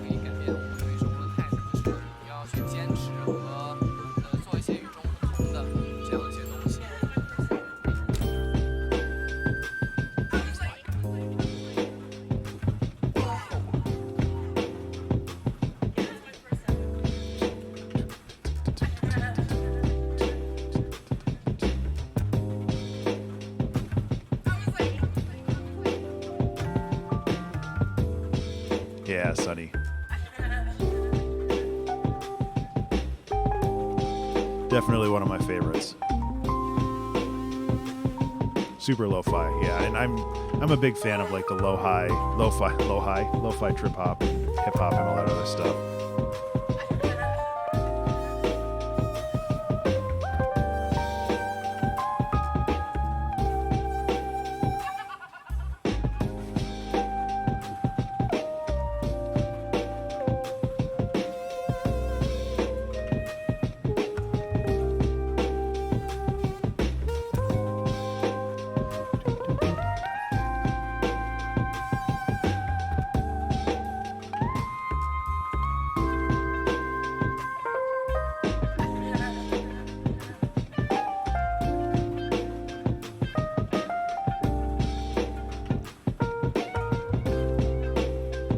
Wonderful guitar, which I think Carbonic provided. I honestly can't remember now. Maybe that was there was somebody else who shows up in the stream like once every 3 months who sometimes provides guitar as well. I'd have to look that up. If I ever made any money off of this music, I would definitely shove some their way too. So 1080p, which, like I mentioned here, is a savage pun. But Spotify did not like EP in the name of a song, so it just turned into 10.8 for some reason, which actually bums me out. Learn to really embrace the criticism and move forward.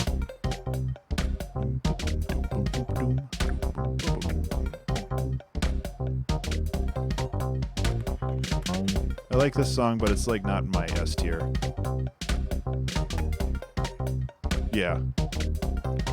The song's written 10-8 space EP, but you say it like 1080p.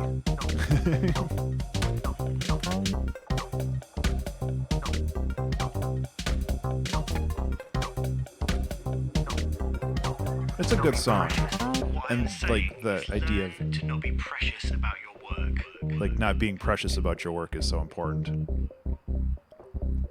Learn to really embrace the criticism and move forward.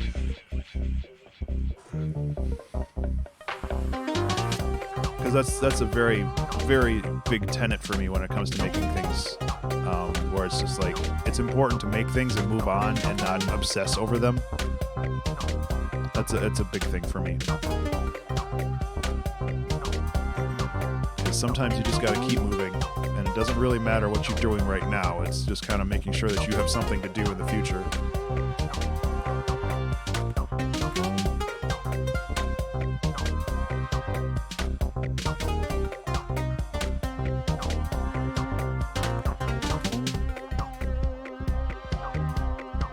It's a good groove, though. Not be precious.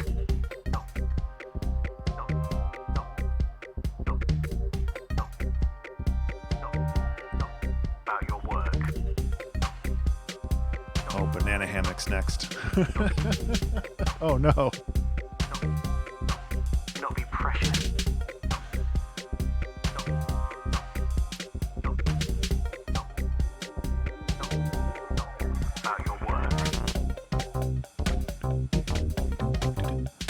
really like that bass line though.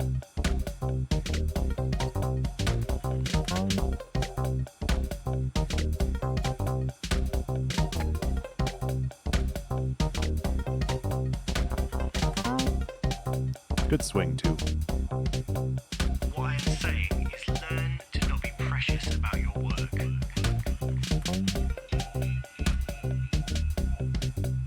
Learn to really embrace the criticism and move forward. Overall, it's okay. Like it's not a bad song. It's just like meh. This song, on the other hand, this is probably going to go in the B tier. I can't remember it very much. This was, yeah, like it says here, this is my entry in the 2-hour album challenge, volume 2, where the theme was stretch and split. So it's a lot of audio manipulation.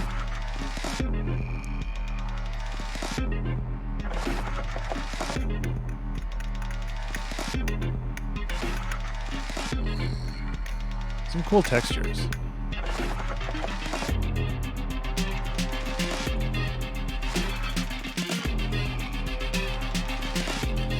I keep raising the volume, but I think my speakers are just low.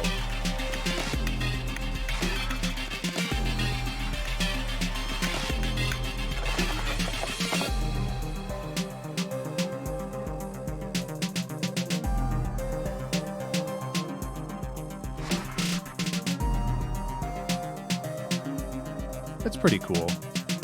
It's still like not really high on my list. Did I actually record guitar for this? That's weird.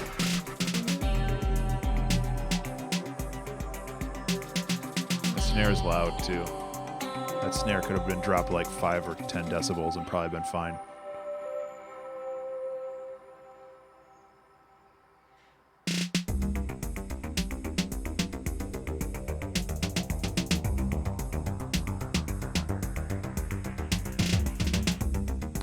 This is more low A tier, I think.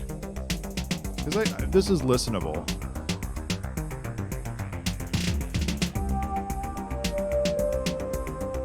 It's just like not my jam.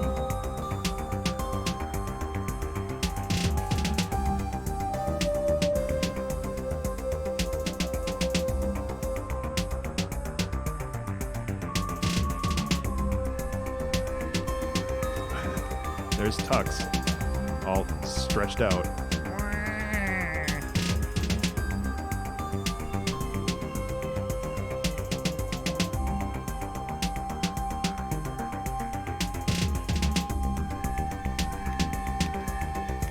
Yeah, I'm kind of happy with that position.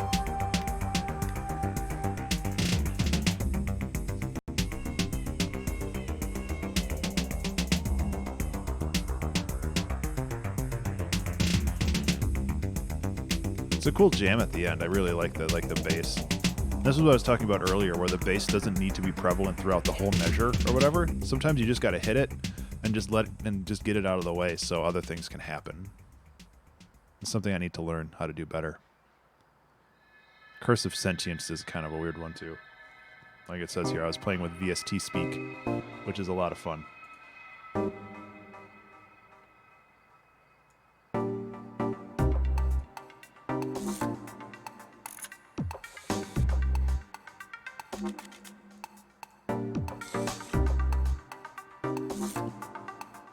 A lot kind of like just random audio in there though. I don't know if this is going to be very high on my... What is my life? I don't know if this one's going to be very high on my list either.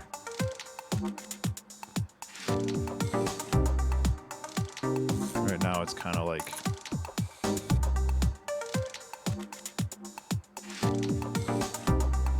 somewhere around there. I like the song, I just like... it doesn't have that hook for me.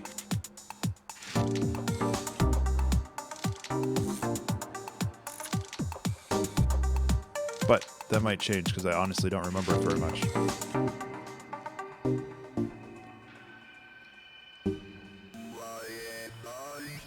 Why am I here? Exactly, Android. Oh yeah, this piano's good though. Maybe it redeems itself a little bit in the second part.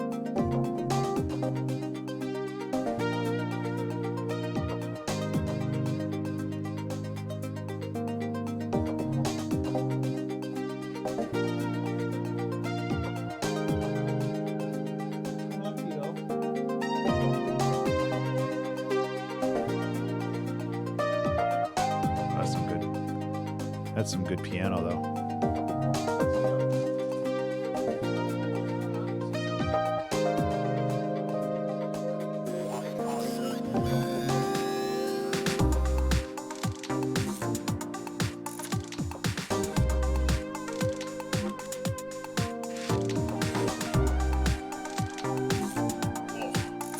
Oh, big mister. Want to say hi? No. Okay.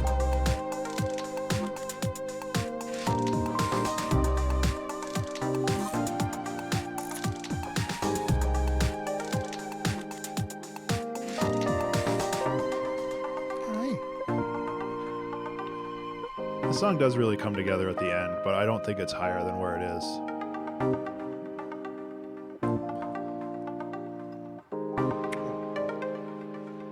Yeah, you're a good boy. I remember liking Wooden Bubbles a lot.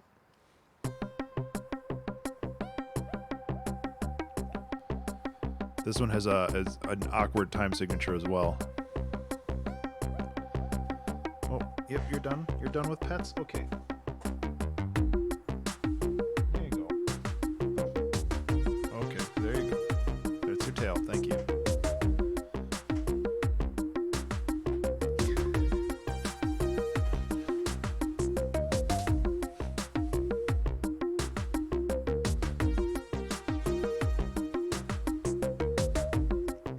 Oh, this is what I have to say. Fresh. Crisp. Or crisp. Crisp. Although it sounds more like Chris. I like this song a lot, honestly. I don't know if it's better than like Secret Agent Stakeout. There's good panning on that lead.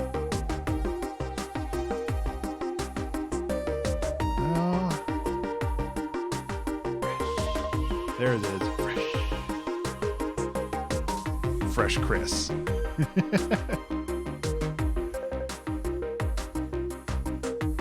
I might have to change into like long pants. It's actually legit cold out.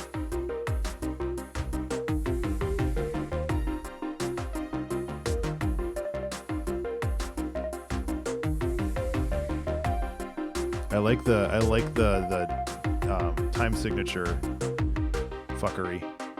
Oops, I said a swear. Where it doesn't, it you know it's not 4/4, but you don't really know what it is. Did I say in here? It messes heavily with time signatures. Yeah, I don't.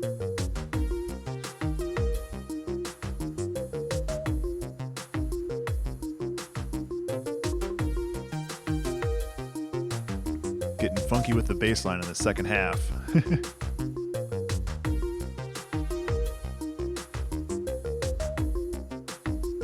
Yeah, this song has been my stream intro for a long time.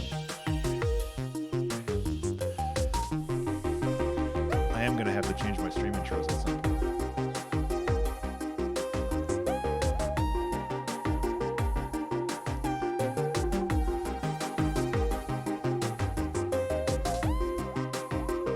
Is it better than Torpor, though? I don't think it is. I need to get my blanket again.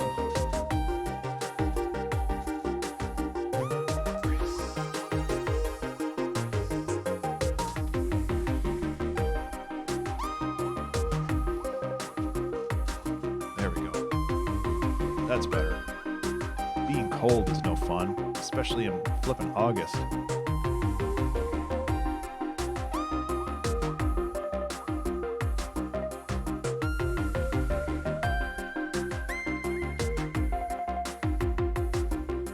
So the name of the song, I think somebody had a big raid on my channel that day, and he was like, I gotta run, but this song sounds cool, you should call it Wooden Bubbles. I'm like, sure, it's a cool name. Petrichor. Petrichor is such a good song. Another Disaster Piece inspired song. This one's pretty high up on my list. I really like the etymology of petrichor as well. I talk about it here, but it's essentially kind of like the smell of like rain. Like you know when it rains, it gets that really like earthy smell in the air.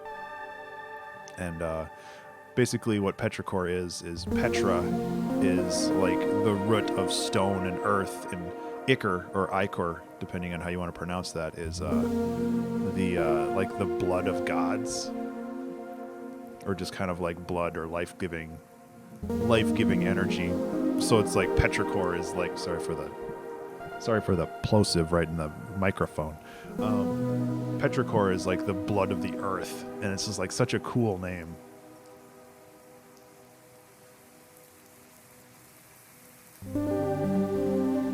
Honestly, this is like right next to Chai Latte to me. This is really high up, even though it's a chill song.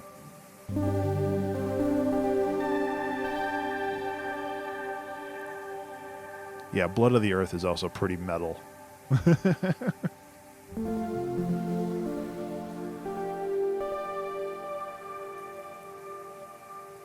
I don't think it's better than Chai Latte. I think it's better than Orrery, though.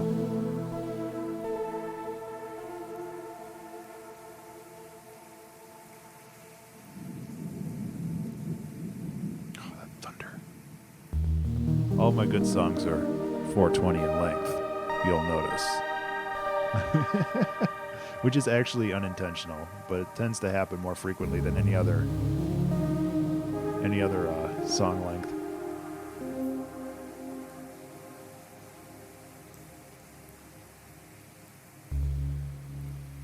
It's a very Disaster Piece. It has all these open spaces to it.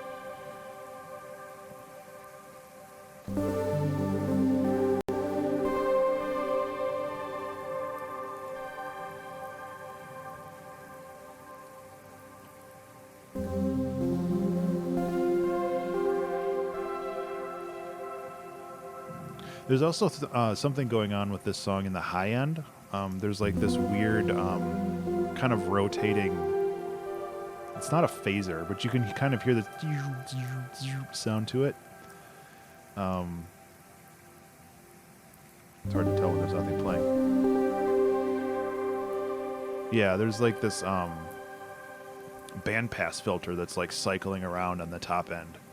It gives it a lot of movement. I think I spent like 20 minutes in sound design for this song, and the rest just playing around, because this is one instrument.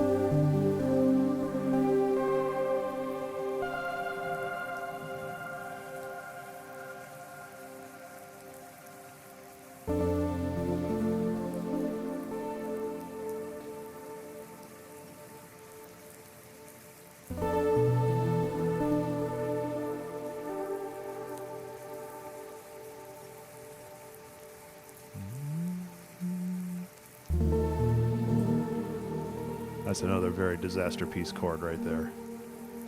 He's a huge inspiration to me, or for me. Oh my god, so many flashing lights.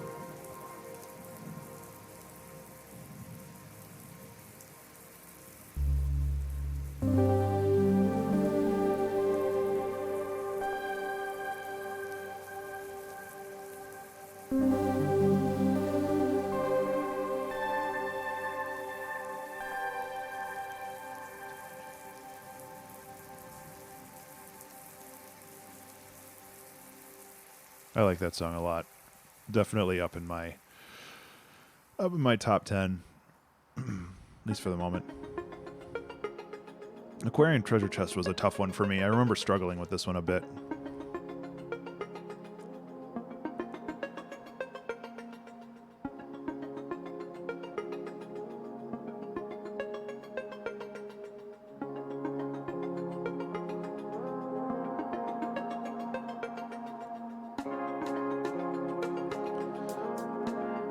Kind of like rhythmically, it's like one of those songs that didn't have a whole lot going on for it, I feel.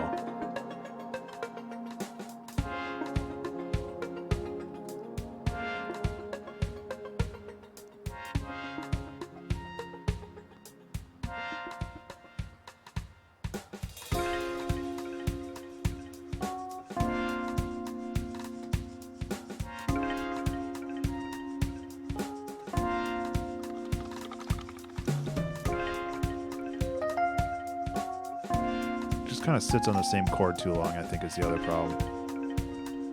There's got to be a good visualizer in here somewhere. Yeah. Yeah. I forgot about that part.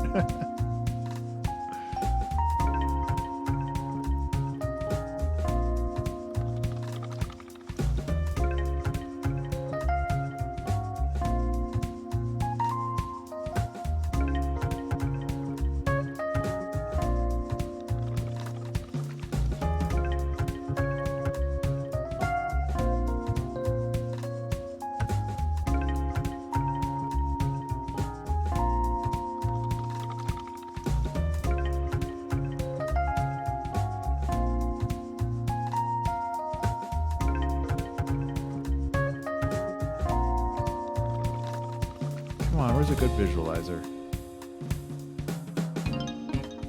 That one's kind of neat. Let's see if it gets real flashy, though. Like, I like this song. It's just, like... It's just kind of meh for me. It's kind of, honestly, like... Low, mid A tier.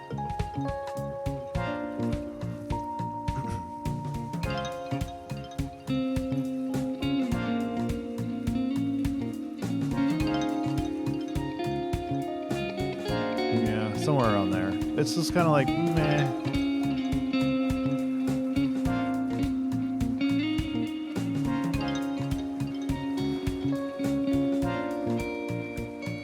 It's too much flashing. This one's alright. It's not too crazy.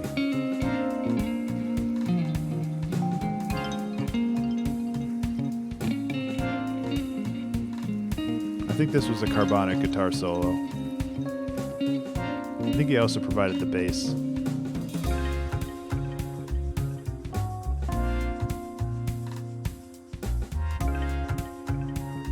It's a good song. It's a toe tapper. It's just like, meh. Something about it just doesn't gel with me. It might be because there's not enough movement in the electric piano. It's just like, all right. Good job, Ben.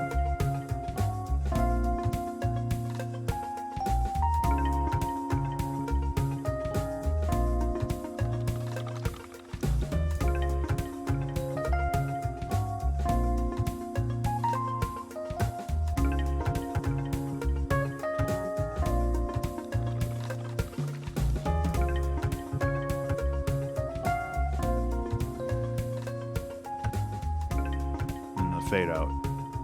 Fade outs are okay. Sometimes fade outs are bad. Fade outs are okay though. Underbrush is a good song too. I'm excited about this. Underbrush and Petrichor, I think, are like siblings. If I remember correctly. No, they're not siblings at all. This one's a really good song. This is right after I had finished the Get Wood sample pack, which is why it's called Underbrush. So this reversing piano thing is something that I've used a lot.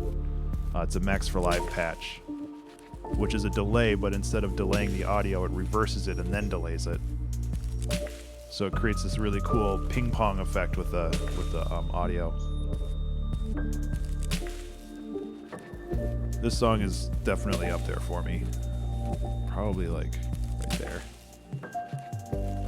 It's just like simple and delicate, but it's really pretty.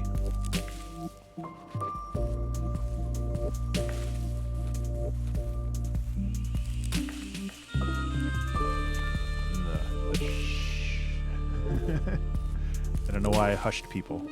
Oh, I got... There we go. It's making sample packs. Promo features. Get Wood sample pack, yeah.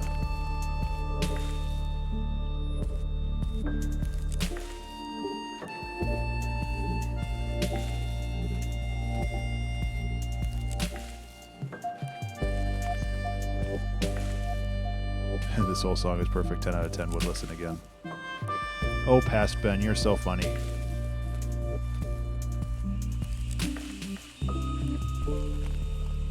Honestly, this might be a little higher. I don't think it's better than Chai Latte. Chai Latte is really good. But those gaps, Dead gap, you know. I don't know what that means.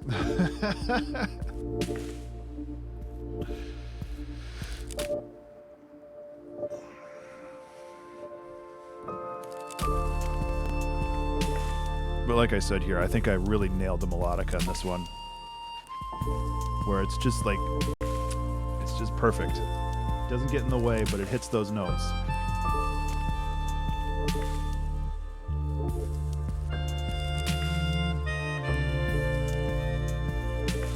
I think you did, Android.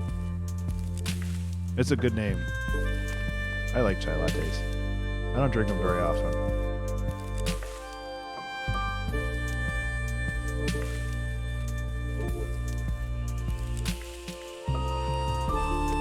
And like I mentioned in here, like, felt like I was missing something. And adding that harp is just like perfect. It creates this like airy sense to it.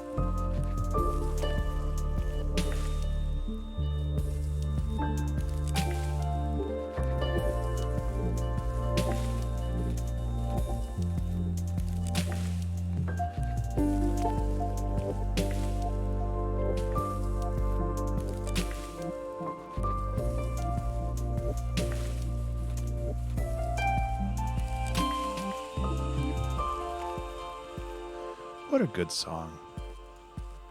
This is like, it's nice and peaceful. That's exactly the type of music I like. I'm actually really curious to like listen to all of these in a row just to kind of see the type of music that I like to listen to.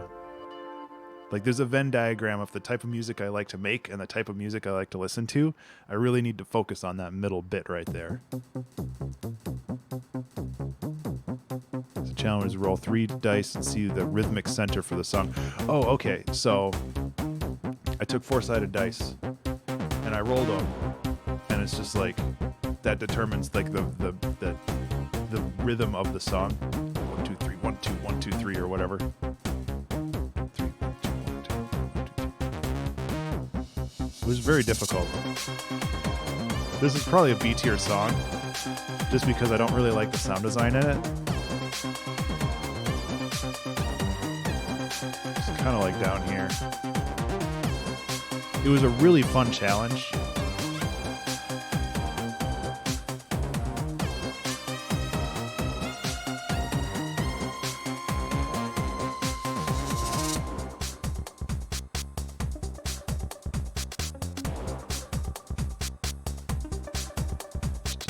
Yeah, that super swung is really cool.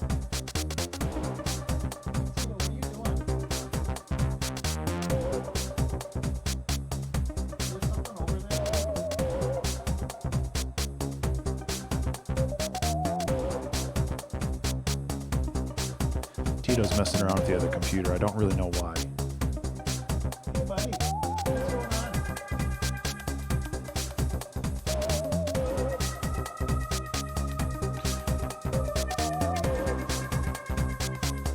The song does change around a lot, which is cool. Like, this song's only 2.5 minutes long, but it feels a lot longer.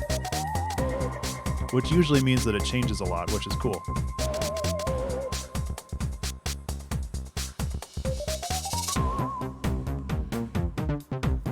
I should try this challenge again, but with a more chill style. I think that it would work well with like some crazy lo-fi hip-hop style.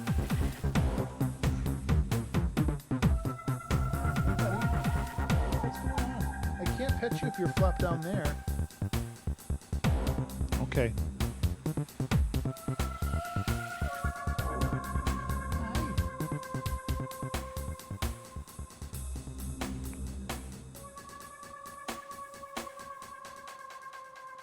It's a good song. It's just like not my jam. Current mood's pretty good though. I really like the drums in this one. I remember that much. I kind of feel like this one's up here. Yeah.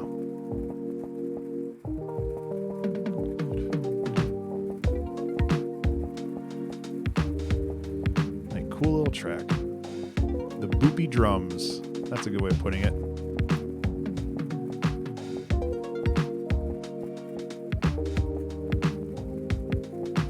Oh yeah, there's the mouth harp that's boinging in the background.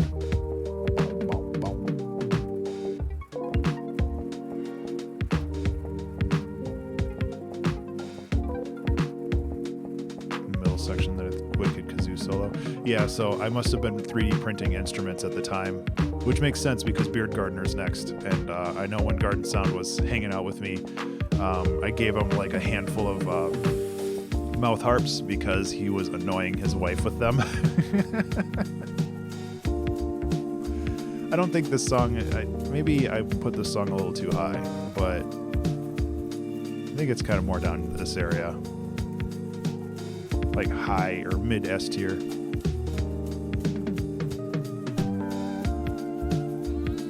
There's a lot of good songs up here. Yeah, I would say right there.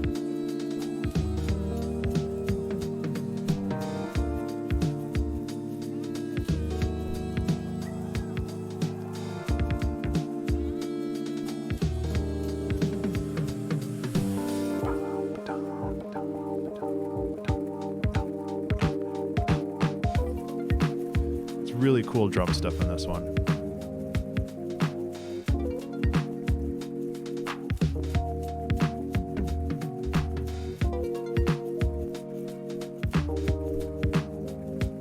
I don't know, maybe is that supposed to be a little higher? I feel like it's better than like Blizzard Blitz.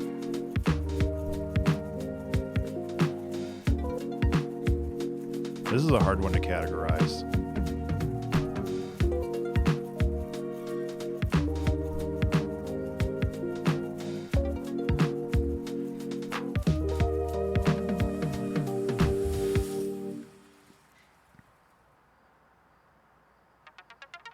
This is my collaboration with Garden Sound. We did a live 2-hour track challenge together. This one was actually really, really wild because, like I mentioned in here, the first 15 to 20 minutes we were kind of working, but we weren't like gelled. Like it was kind of awkward and weird. It's like I'd mess around with something and then he'd mess around with something, but then like all of a sudden something just clicked and we just like completely jammed out. It was a lot of fun.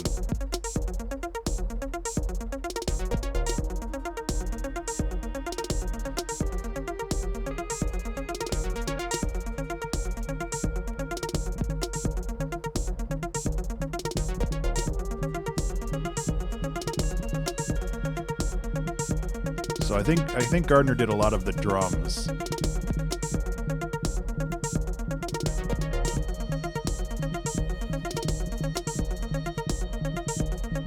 And I did some of the melodic stuff, and we just all kind of came together with his guitar stuff. It's like I can't play my own guitars this good. I need to learn how to play guitar better. And that's me playing kazoo in the background.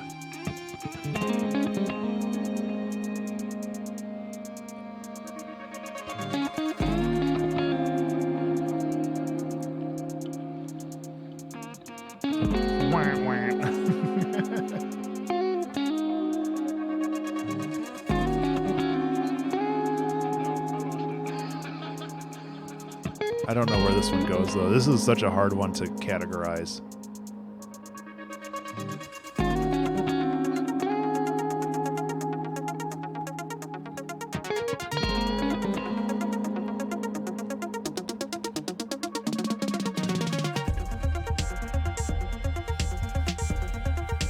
That middle section is like real good, and kind of the other the sides of the sandwich, the bread of the sandwich is just kind of meh to me.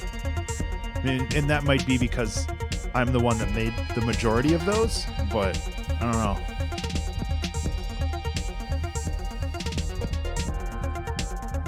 It's kind of an A-tier song for me, honestly. The middle section's really good, but that doesn't redeem the rest of it.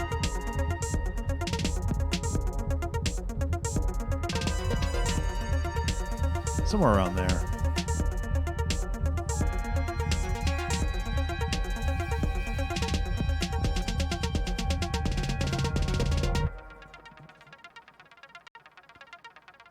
I reused his idea with having an arpeggio that's like quiet for 4 loops. And then it's like really loud for the last one. I really like that idea that he had. Enigmatic Night. Too bad M's not here. No, this isn't the one. What is this place? That's Daylight Grove. This one's pretty good though.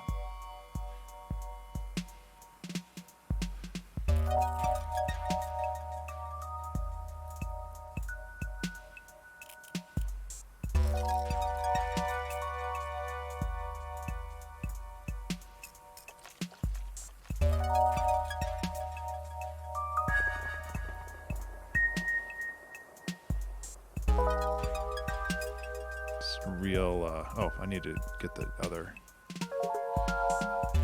thing up.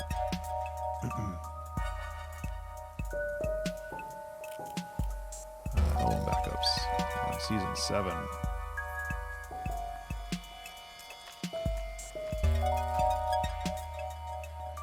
Start out by saying I feel like this is kind of an awkward season. Yeah, season 7 is kind of weird for me. It's not that I don't dislike the songs, it's just they started to feel a little off.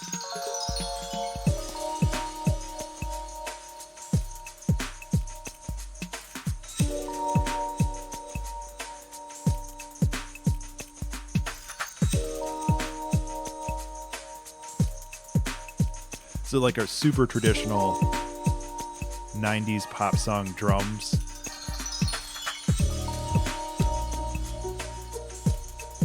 At least to me anyway.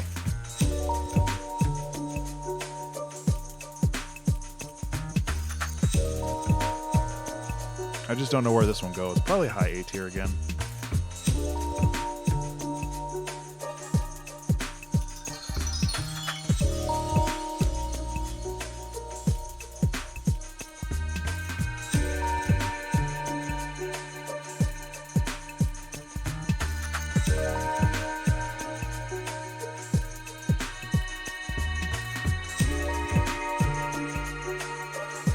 A lot of reverb on that. It's kind of spacing me out. It's good though. I like it. I don't know.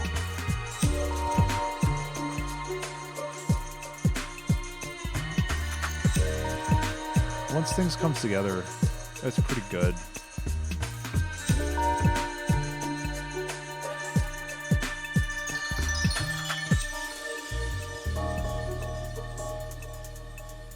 Where does this song go?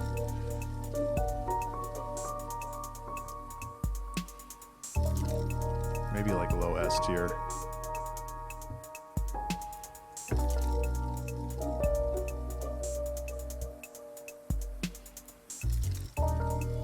Yeah, I'm happy with that. It's getting really hard to categorize these. Excuse me.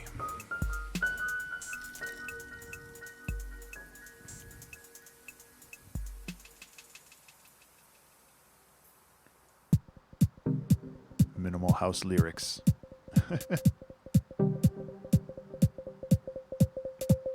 I need to make another minimal house song on the 2-hour track challenge. These are always fun.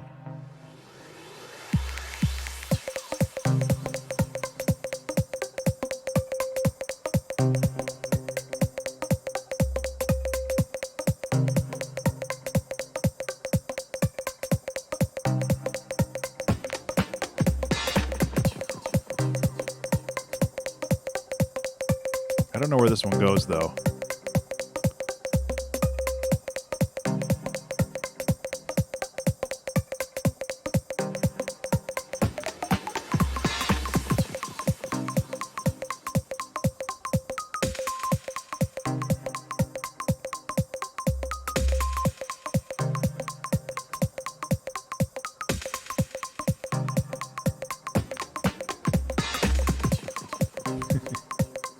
It's like super generic, but it also has some really unique things going on for it.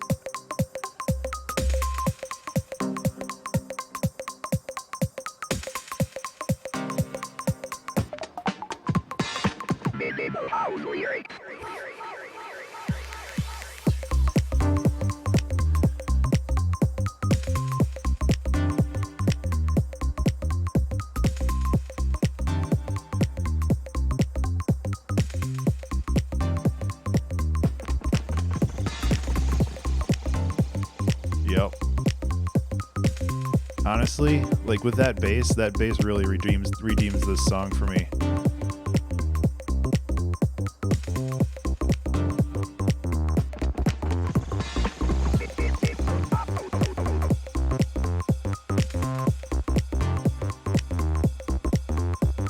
I feel like there's more interesting songs, but like from just a structure and technical standpoint, I really like this song.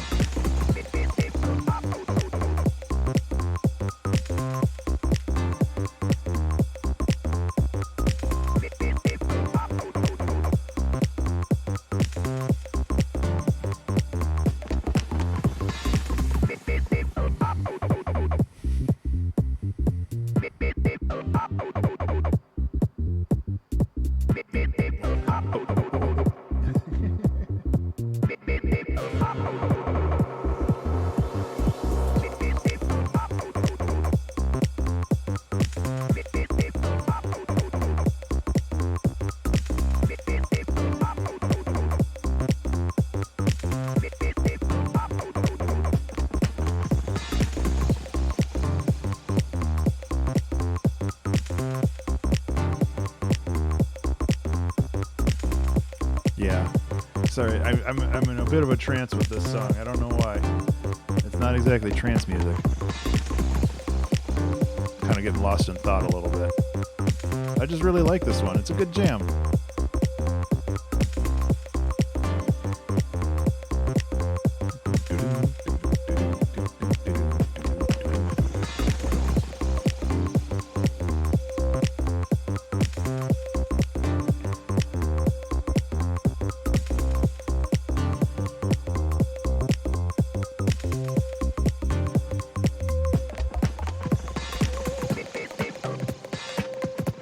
Thanks, Poetic. Yeah. That's because you're in it, right?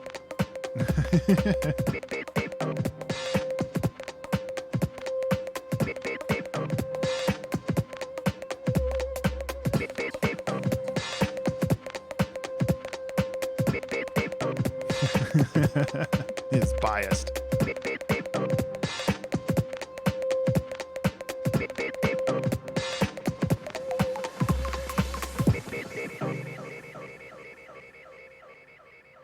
Yeah, it's a fun one. Daylight Grove. So in here, I say so someone, but I didn't want to call out M just because, you know, I don't want to call people out. So M provided me with samples from Super Contra. And that's the What Is This Place? I actually really like this song a lot too. I don't know why I said early on that season 7 was kind of janky. There's some really good songs in here. There's some really not so good songs in here, but we'll get to that next week.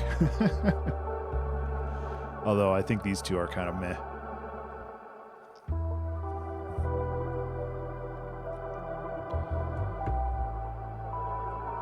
What is this place?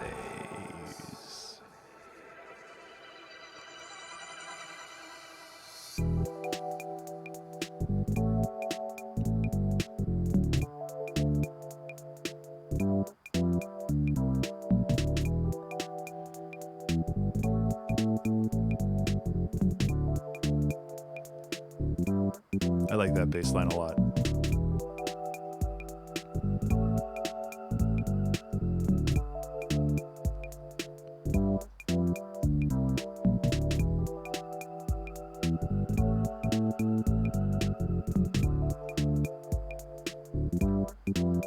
What is this place? Yeah, this one's pretty crazy.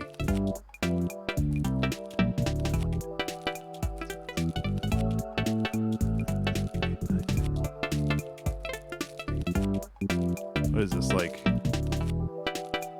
It's like 16/8 time.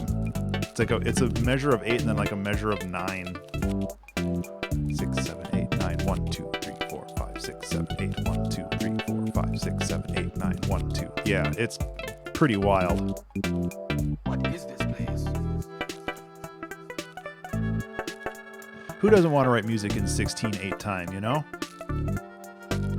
Or 17/8 time.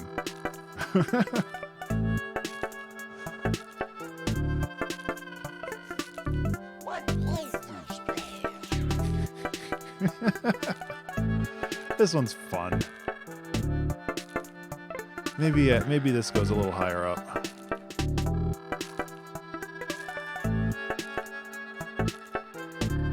What is this place?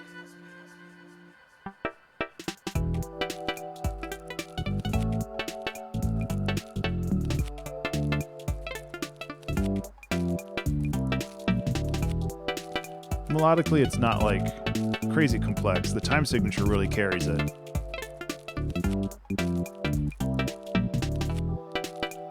But it has a really fun vibe to it. The little pluck is really upbeat.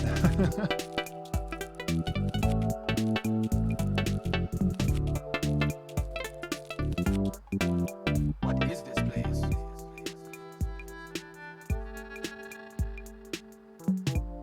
The little stutter with the drums because you can't lock it into that 8/8 time.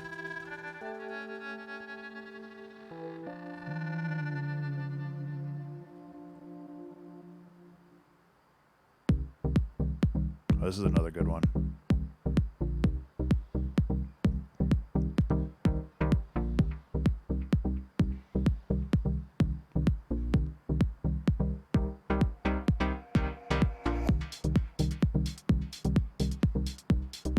Just solid,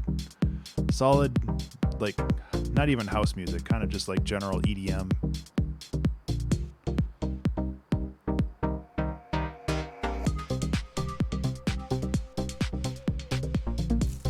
Yeah, I dig this one a lot.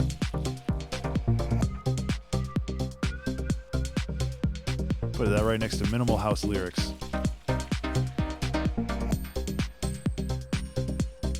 Feels like those fit together. But we're not really like grouping them by how they feel together. It's like the quality. And honestly, I still think that's a fair judgment. Those claps could be a little better. They're kind of crummy.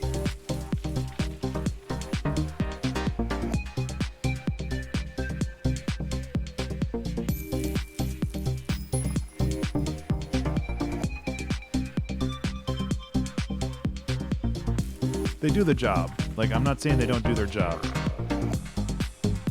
Oh, this song gets better. I forgot how good this song gets. I think I'm going to be moving this up a little bit.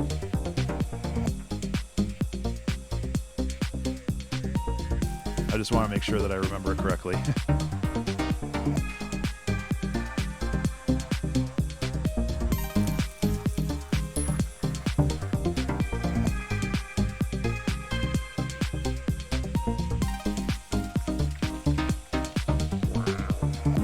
Yep, more brass.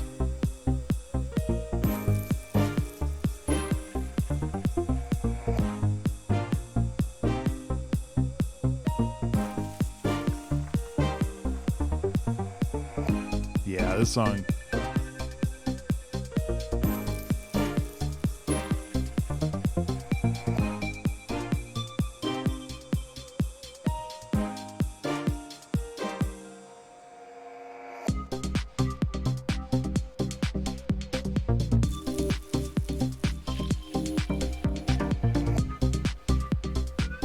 I don't know, man.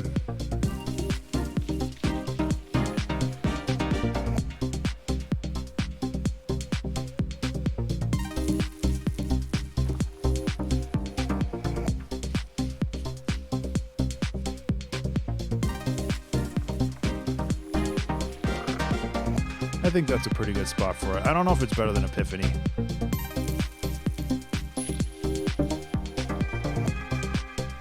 It kind of is, though. It kind of is, though. I don't know.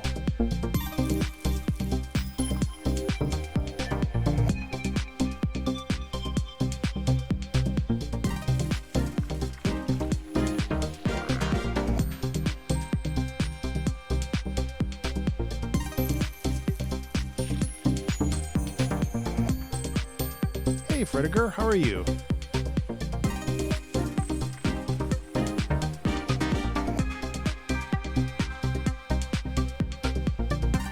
going through old 2-hour Trek challenges, trying to rank them all. It's becoming very difficult.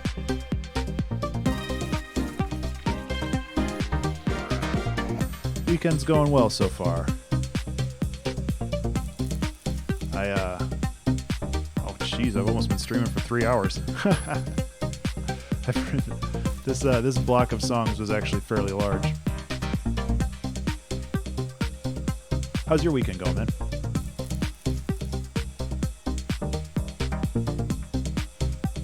I don't know if this one goes up any higher though. Wellspring Oasis, these are pretty good. Having the brass in there is a really nice touch though. So these next two songs are kind of meh for me. I think this is one of the reasons why I feel that that season 7 was kind of just meh. Okay.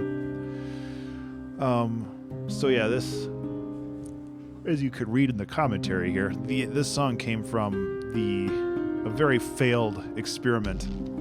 Had a commitment today, fell through. Oh, well, that's cool, Fredergar. It's cool when that thing happened. I mean, it sucks that your commitment fell through, but it's nice when you have some extra time to take care of things. I'm hoping to take care of some of that myself this afternoon.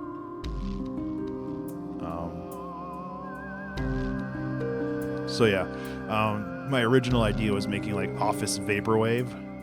So taking like on hold music and like pitch shifting it and making something that way, and it just did not turn out very well. And then it's just like, sometimes you gotta kill your darlings. So I started over, and I kind of ran out of time on this song, even though it's like 4.5 minutes long. It's an okay song. It's not bad, it's just okay.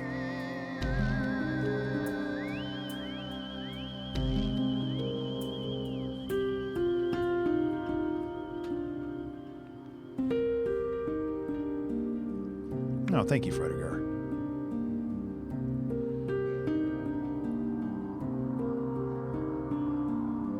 It has some interesting points. Like this is a very subtle tempo shift, which I don't think is very obvious. And then it's just like, nah.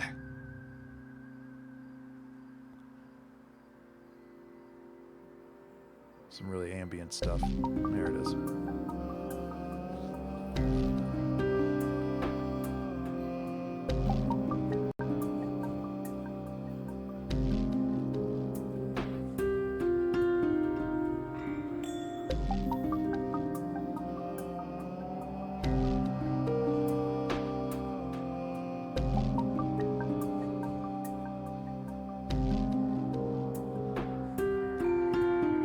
Kind of strange ambient.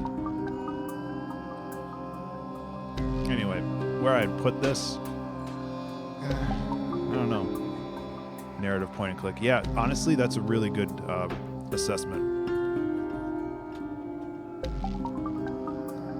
Kind of think like mid A tier.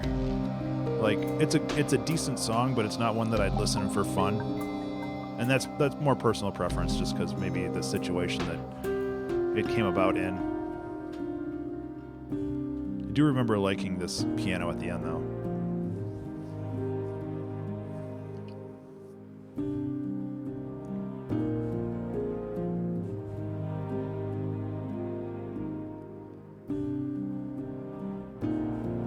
Messing with the una corda more as well, the piano. Traditionally, I play the giant, but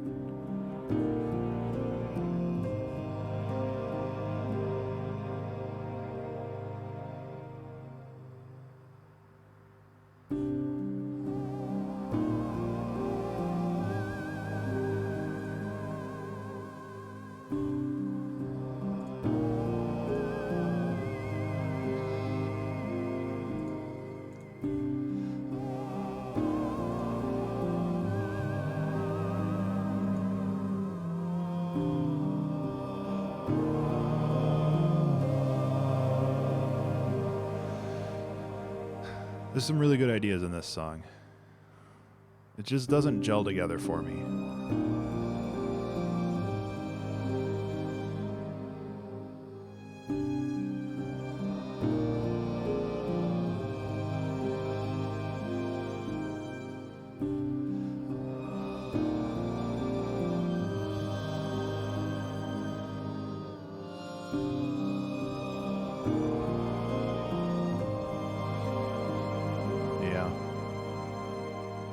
I think this is one of the few songs that I actually made some pretty significant edits to after the 2-hour track challenge. Like this song, I think was like 5 minutes and 20 seconds or something, and this fade out here was me just being like, okay, this song's gone on long enough. So this was my submission to the volume 3 of the 2-hour album challenge. The theme was cats. I'm okay with this song, but like I say here, sometimes it's hard to release a song that could use more time in the oven.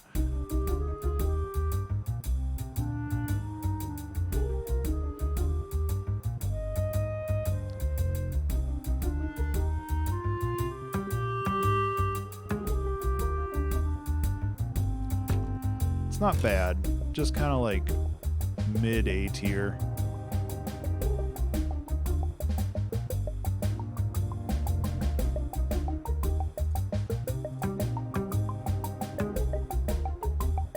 So this is what we have right now. I'm going to close the visualizer.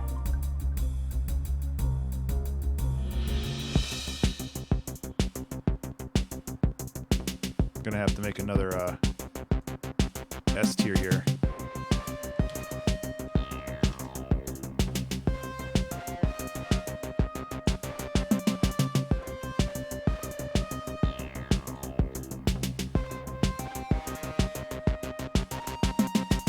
Try to keep it all on one page, but it's becoming less easy to do that.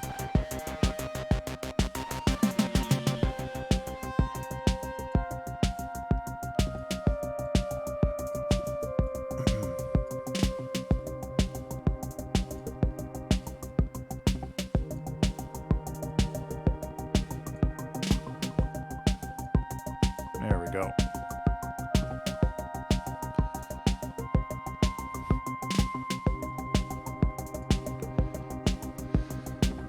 So yeah, I like this song. It's decent. It has a lot of cool stuff going for it, but this is where we're at. 150 songs in.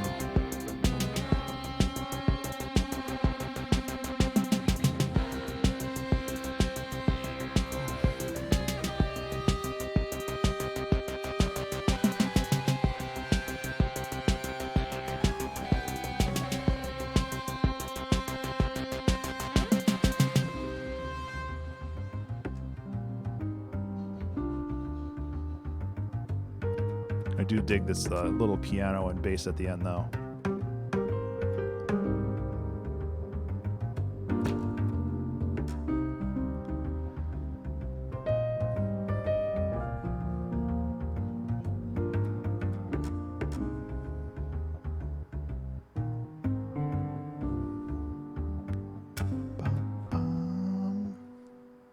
That's good stuff. Yeah, so that is songs 101 through 150 of the 2-hour track challenge. We have 50 more songs to go, because the 200th song from the 2-hour track challenge will be generated this Wednesday, which I'm very happy about. Now, again, the 200th song and the 200th episode of the 2-hour track challenge are two different things. The 200th song will happen this Wednesday, and then the 200th episode will happen in October, because there's 8 songs that didn't have a stream associated with them. So this is a little bit of a smaller celebration, and then the 200th episode is going to be kind of the big party one. So this is where we're at right now with the 2-hour track challenge. I'm having a lot of fun ranking these, even though honestly it's getting very, very difficult. There's a lot in the S tier, which just means these are songs that I listen to for fun. These are songs that kind of are there, and they're decent songs, but they're just not really my jam. The B tier are songs that are just like, it's a living. And then the F tier are ones that I just really never want to hear again. And the not applicable are songs that aren't within they're not canonical 2-hour track challenge songs, for various reasons. So that is where we're at right now.